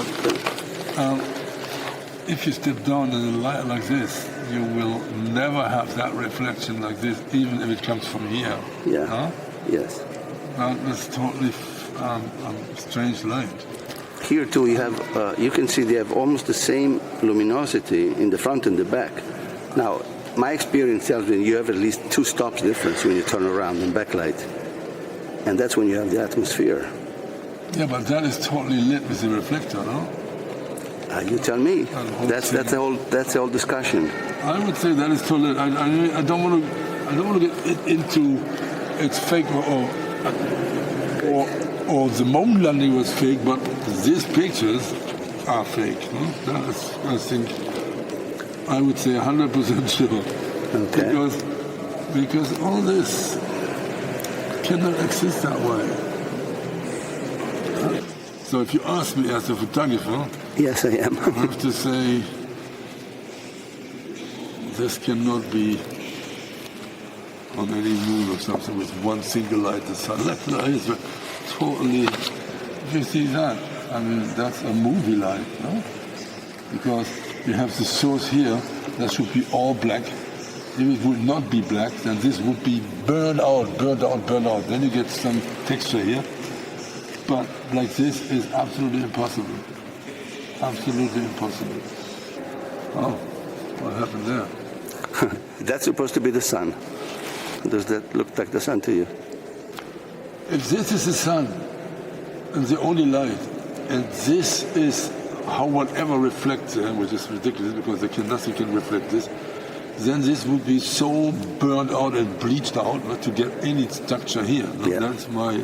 Same as the others have said the same thing. That would be unbelievable. If this is the sun, and there must something be here, because that would be just black. So what is it? Yes. Yeah, this is impossible without reflectors. That is really impossible without reflectors. Okay.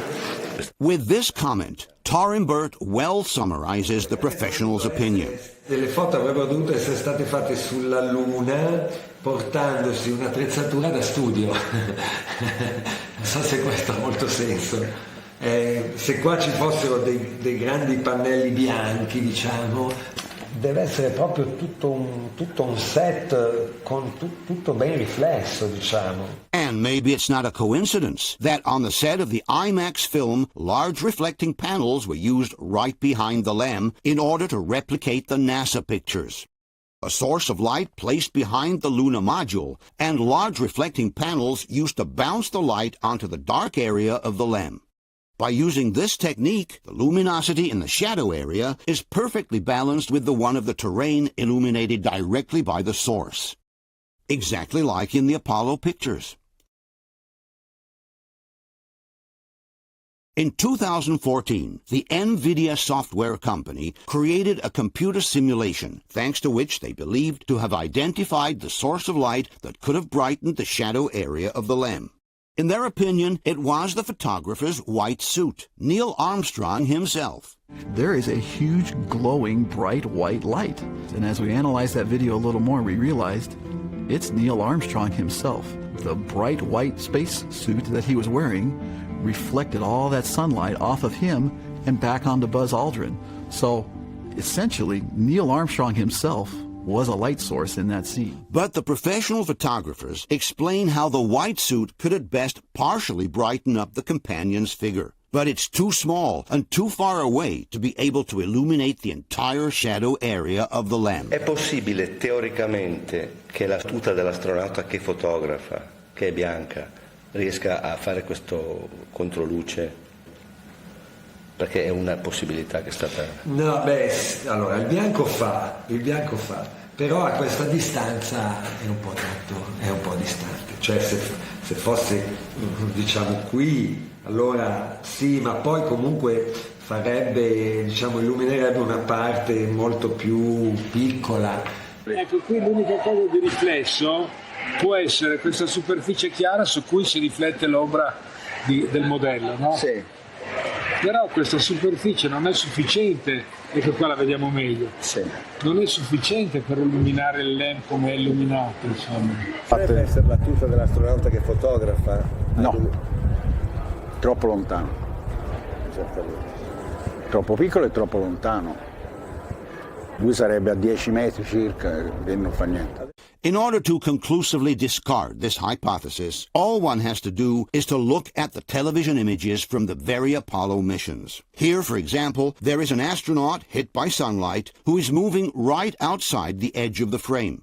We can see how the reflection from his white suit partially brightens the underside of the rover, but does absolutely nothing to the LEM in the shadow, which is much larger and far away.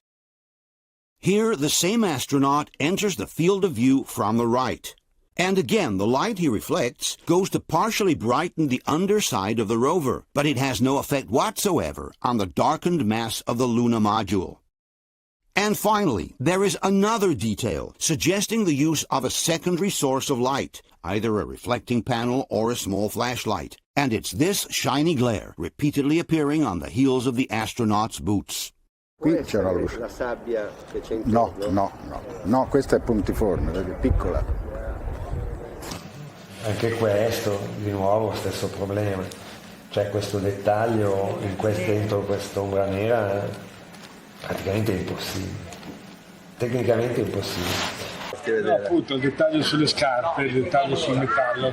Qui, indubbiamente, questa riflessione vuol dire che c'è una sorgente di luce dalla parte di chi fotografa, mentre in realtà il sole è dietro, da questo controluce. Forse è un flash, no? No? Potrebbe. No, se io avessi usato un flash a me veniva così. Sì, appunto, forse un flash, perché no? C'è un'area da flash, un piccolo flash sulla macchina fotografica. The same here. And it's true, you see them in the shoes, you see the reflectors, no? You do? Can you show me again? Where does this light come from? But in the shoes you have that shine. Here the shoes. See, that's the shoes again. See? Right.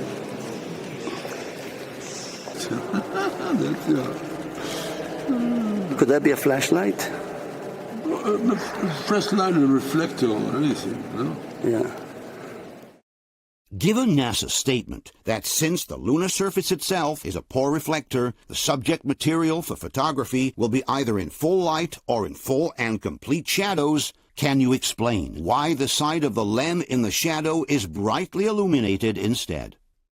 As we have just shown, the reflection from the sand is not sufficient to brighten up the parts in the shadow of the lunar landscape, and the astronaut's suit is too small and too far away to brighten up the dark side of the LEM. Can you then explain what source of light has managed to illuminate so clearly the dark side of the lunar module? Given that the lunar soil reflects only 8% of the light it receives, how is it possible that the shadow area of the LEM, which is lit only by reflected light, has a similar luminosity to the terrain hit directly by the sun? Given that not even the Mythbusters, with their experiment, have managed to balance the reflected light with the one hitting the terrain, can you explain how that could have happened with several of the Apollo pictures? Given that the professional photographers we interviewed have stated that these pictures would not have been possible without the aid of reflecting panels and additional lighting, can you explain how they could have been taken by the astronauts on the moon, who didn't have any reflecting panels nor additional lighting? Faced with this apparent falsification of the lunar pictures, several people have suggested an extreme possibility. That man did go to the moon, but the pictures were later reshot here on Earth because for some reason they had not turned out properly the first time around. But this is not possible for at least two reasons. First of all, the use of studio lighting is evident in all the different missions, from Apollo 11 to Apollo 17. One would have to explain what exactly the photographic problem was that would have forced NASA to reshoot all these pictures in a studio for 6 missions out of 6. Secondly, anyone can verify how the photographs and the television pictures match each other perfectly, in that every single detail present in the television pictures is also present in the photographs. This means that both the pictures and the television images were shot at the same time and in the same place. In other words, the set is the same for the pictures and for the TV images. And since the television images have always been broadcast live, this means that also the photographs must have been taken at the same time and not later. or possibly before if the television scenes were pre-recorded in a studio, but certainly not after the date of the live broadcast.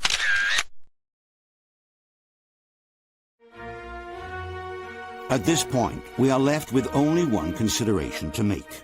If it's true, like all this evidence seems to suggest, that someone at NASA decided to fake the lunar landings, they would have certainly needed to convince the astronauts to play their role all the way through to the end. It could not have been possible to fake the lunar landings without their full cooperation. And astronauts are some exceptional people, courageous and motivated by a deep sense of pride, which comes from constantly putting their lives at risk in order to advance the progress of science. It must have not been easy for them to participate in such a fraud just to satisfy the need of the United States to affirm their leadership in front of the entire world.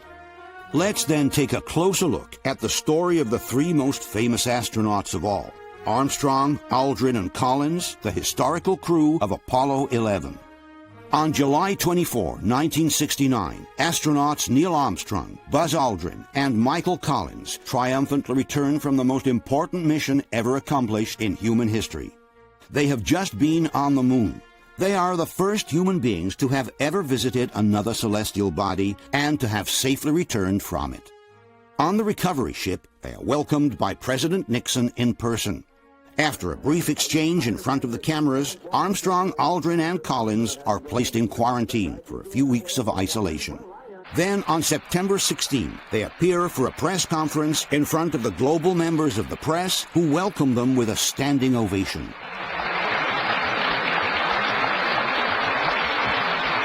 Everyone expects to see three absolute heroes radiating with happiness and pride for their incredible achievement. But their faces appear somber, tense, somehow preoccupied instead. They seem uncomfortable, and there are several truly embarrassing moments during the event. When the three astronauts are asked the meaning of a mission that has brought mankind on another celestial body for the first time, the three don't seem too eager nor too enthusiastic about answering the question. Many of us and many other people in many places have speculated on the meaning of this first landing on another body in space. Would each of you give us your estimate of what is the meaning of this to all of us?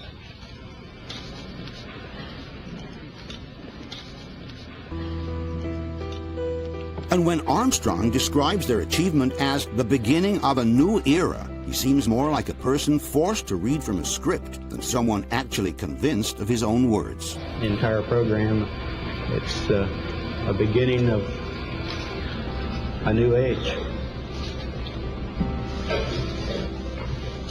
Possibly the most embarrassing moment of all comes when the famous astronomer and journalist Sir Patrick Moore asks the astronauts whether they could see stars from the moon. When you looked up at the sky, could you actually see the stars and the solar corona in spite of the glare? But not one of them, surprisingly, remembers having seen a single star by the naked eye. We were never able to see stars from the lunar surface or on the daylight side of the moon by eye without looking through the optics.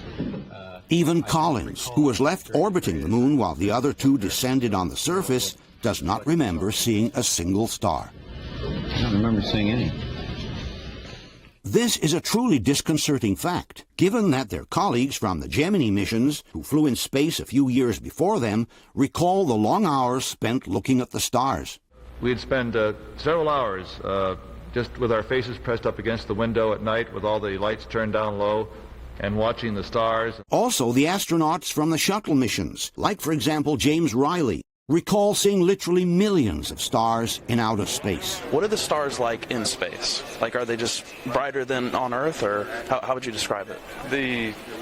They're brighter, but they're different. And a lot of things different about it. One, you don't have the atmospheric distortion, so they don't twinkle, right? So you see lots of points, and you see lots of points, and that literally millions of them. One wonders where the Apollo 11 astronauts have truly been in the crucial 8 days of their mission, given that they don't remember seeing a single star by naked eye. Another surprising fact is that, instead of pursuing a successful career within NASA after their triumphant mission, the three astronauts suddenly decided to leave the space agency. A little over a year after their mission, with the Apollo program still in full swing, all 3 astronauts resign from NASA. Armstrong literally disappears from the scene, moves to the country, decides not to give any more interviews, and shuns the public eye.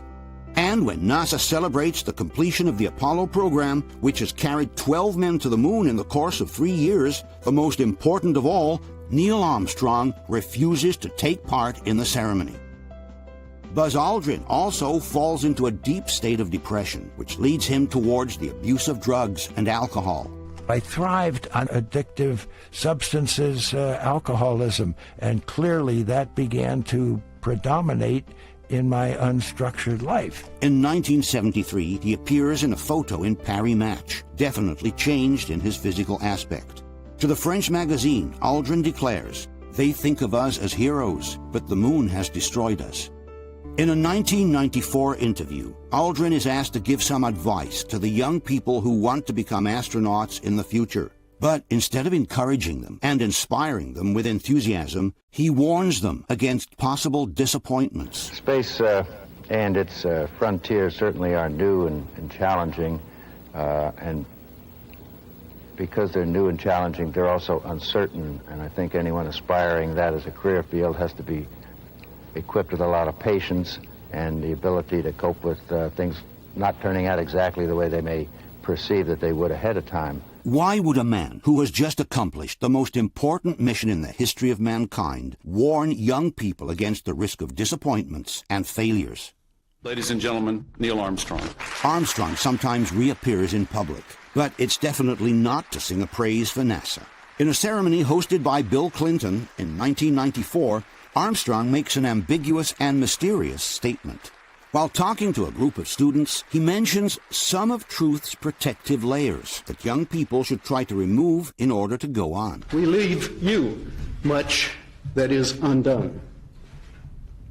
There are great ideas undiscovered, breakthroughs available to those who can remove one of truth's protective layers.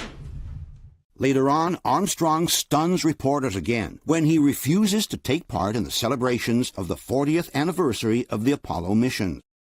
In 2004, filmmaker Bart Sibrel produces a documentary called Astronauts Gone Wild, in which he interviews the astronauts from the Apollo missions and asks them to swear on the Bible that they really have been on the moon. We must keep in mind that in the United States, a sworn testimony filmed on camera can be used in a court against the person who has made that testimony. And in the United States, perjury is a crime that can even end you up in jail. We don't know if this is the actual reason, but it's interesting to notice that once Neil Armstrong realizes he is being filmed by Sibrel's camera, he refuses to swear on the Bible. I wanted to give you the opportunity to swear on the Bible that you walked on the moon. Will you put your left hand on the Bible and swear to God that you walked on the moon? Gentlemen. Mr. Sibrel. Yes? If you really walked on the moon, why would you not do that? So why don't you just put the... Even after Sibrel offers him $5,000 in cash to be given to charity, Armstrong still refuses to swear. You have $5,000 cash. You can give it to charity if you swear on the Bible that you walked on the moon. Please I have the tape. It'd be fine. Why don't you swear to... Why not? Why won't you do it? Buzz Aldrin also refuses to swear. Why don't you swear on the Bible that you walked on the moon? Why don't you swear on the Bible that you walked on the moon? Why don't you swear on the Bible that you walked on the moon? Sibrel keeps insisting and even insults Aldrin until the former astronaut hits him with a punch. But at the end of the day, just like Armstrong did, Aldrin also refused to swear. Michael Collins, too, the third Apollo astronaut, refuses to swear and actually runs from Sibrel as if he had seen the devil. Well, asking you to swear on the Bible that you orbited the moon. Would you please go away? Well, if you really orbited the moon, why won't you swear in the Bible that you did so? I just don't understand why if you orbited the moon, you wouldn't have a problem about swearing to the Bible on it. Sibrel certainly doesn't have a pleasant approach, but if someone has really been on the moon, why not swear anyway? All you would have needed to do to get rid of the nuisance would have been to stretch your hand out and swear on the Bible. On top, Armstrong could have given $5,000 in charity by simply performing that act. But none of the 3 astronauts wanted to do it. Why? Okay, Gus, that's enough. Take it away.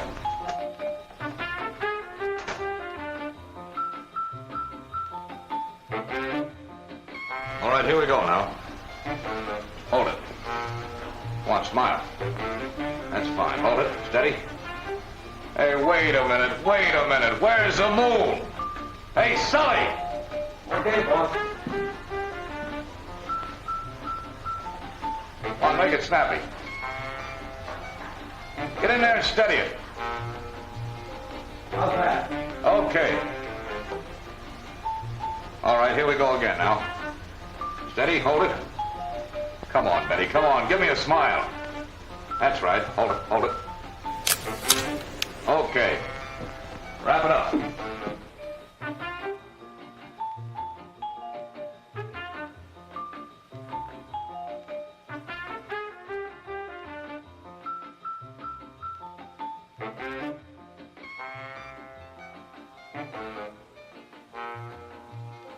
Thank you.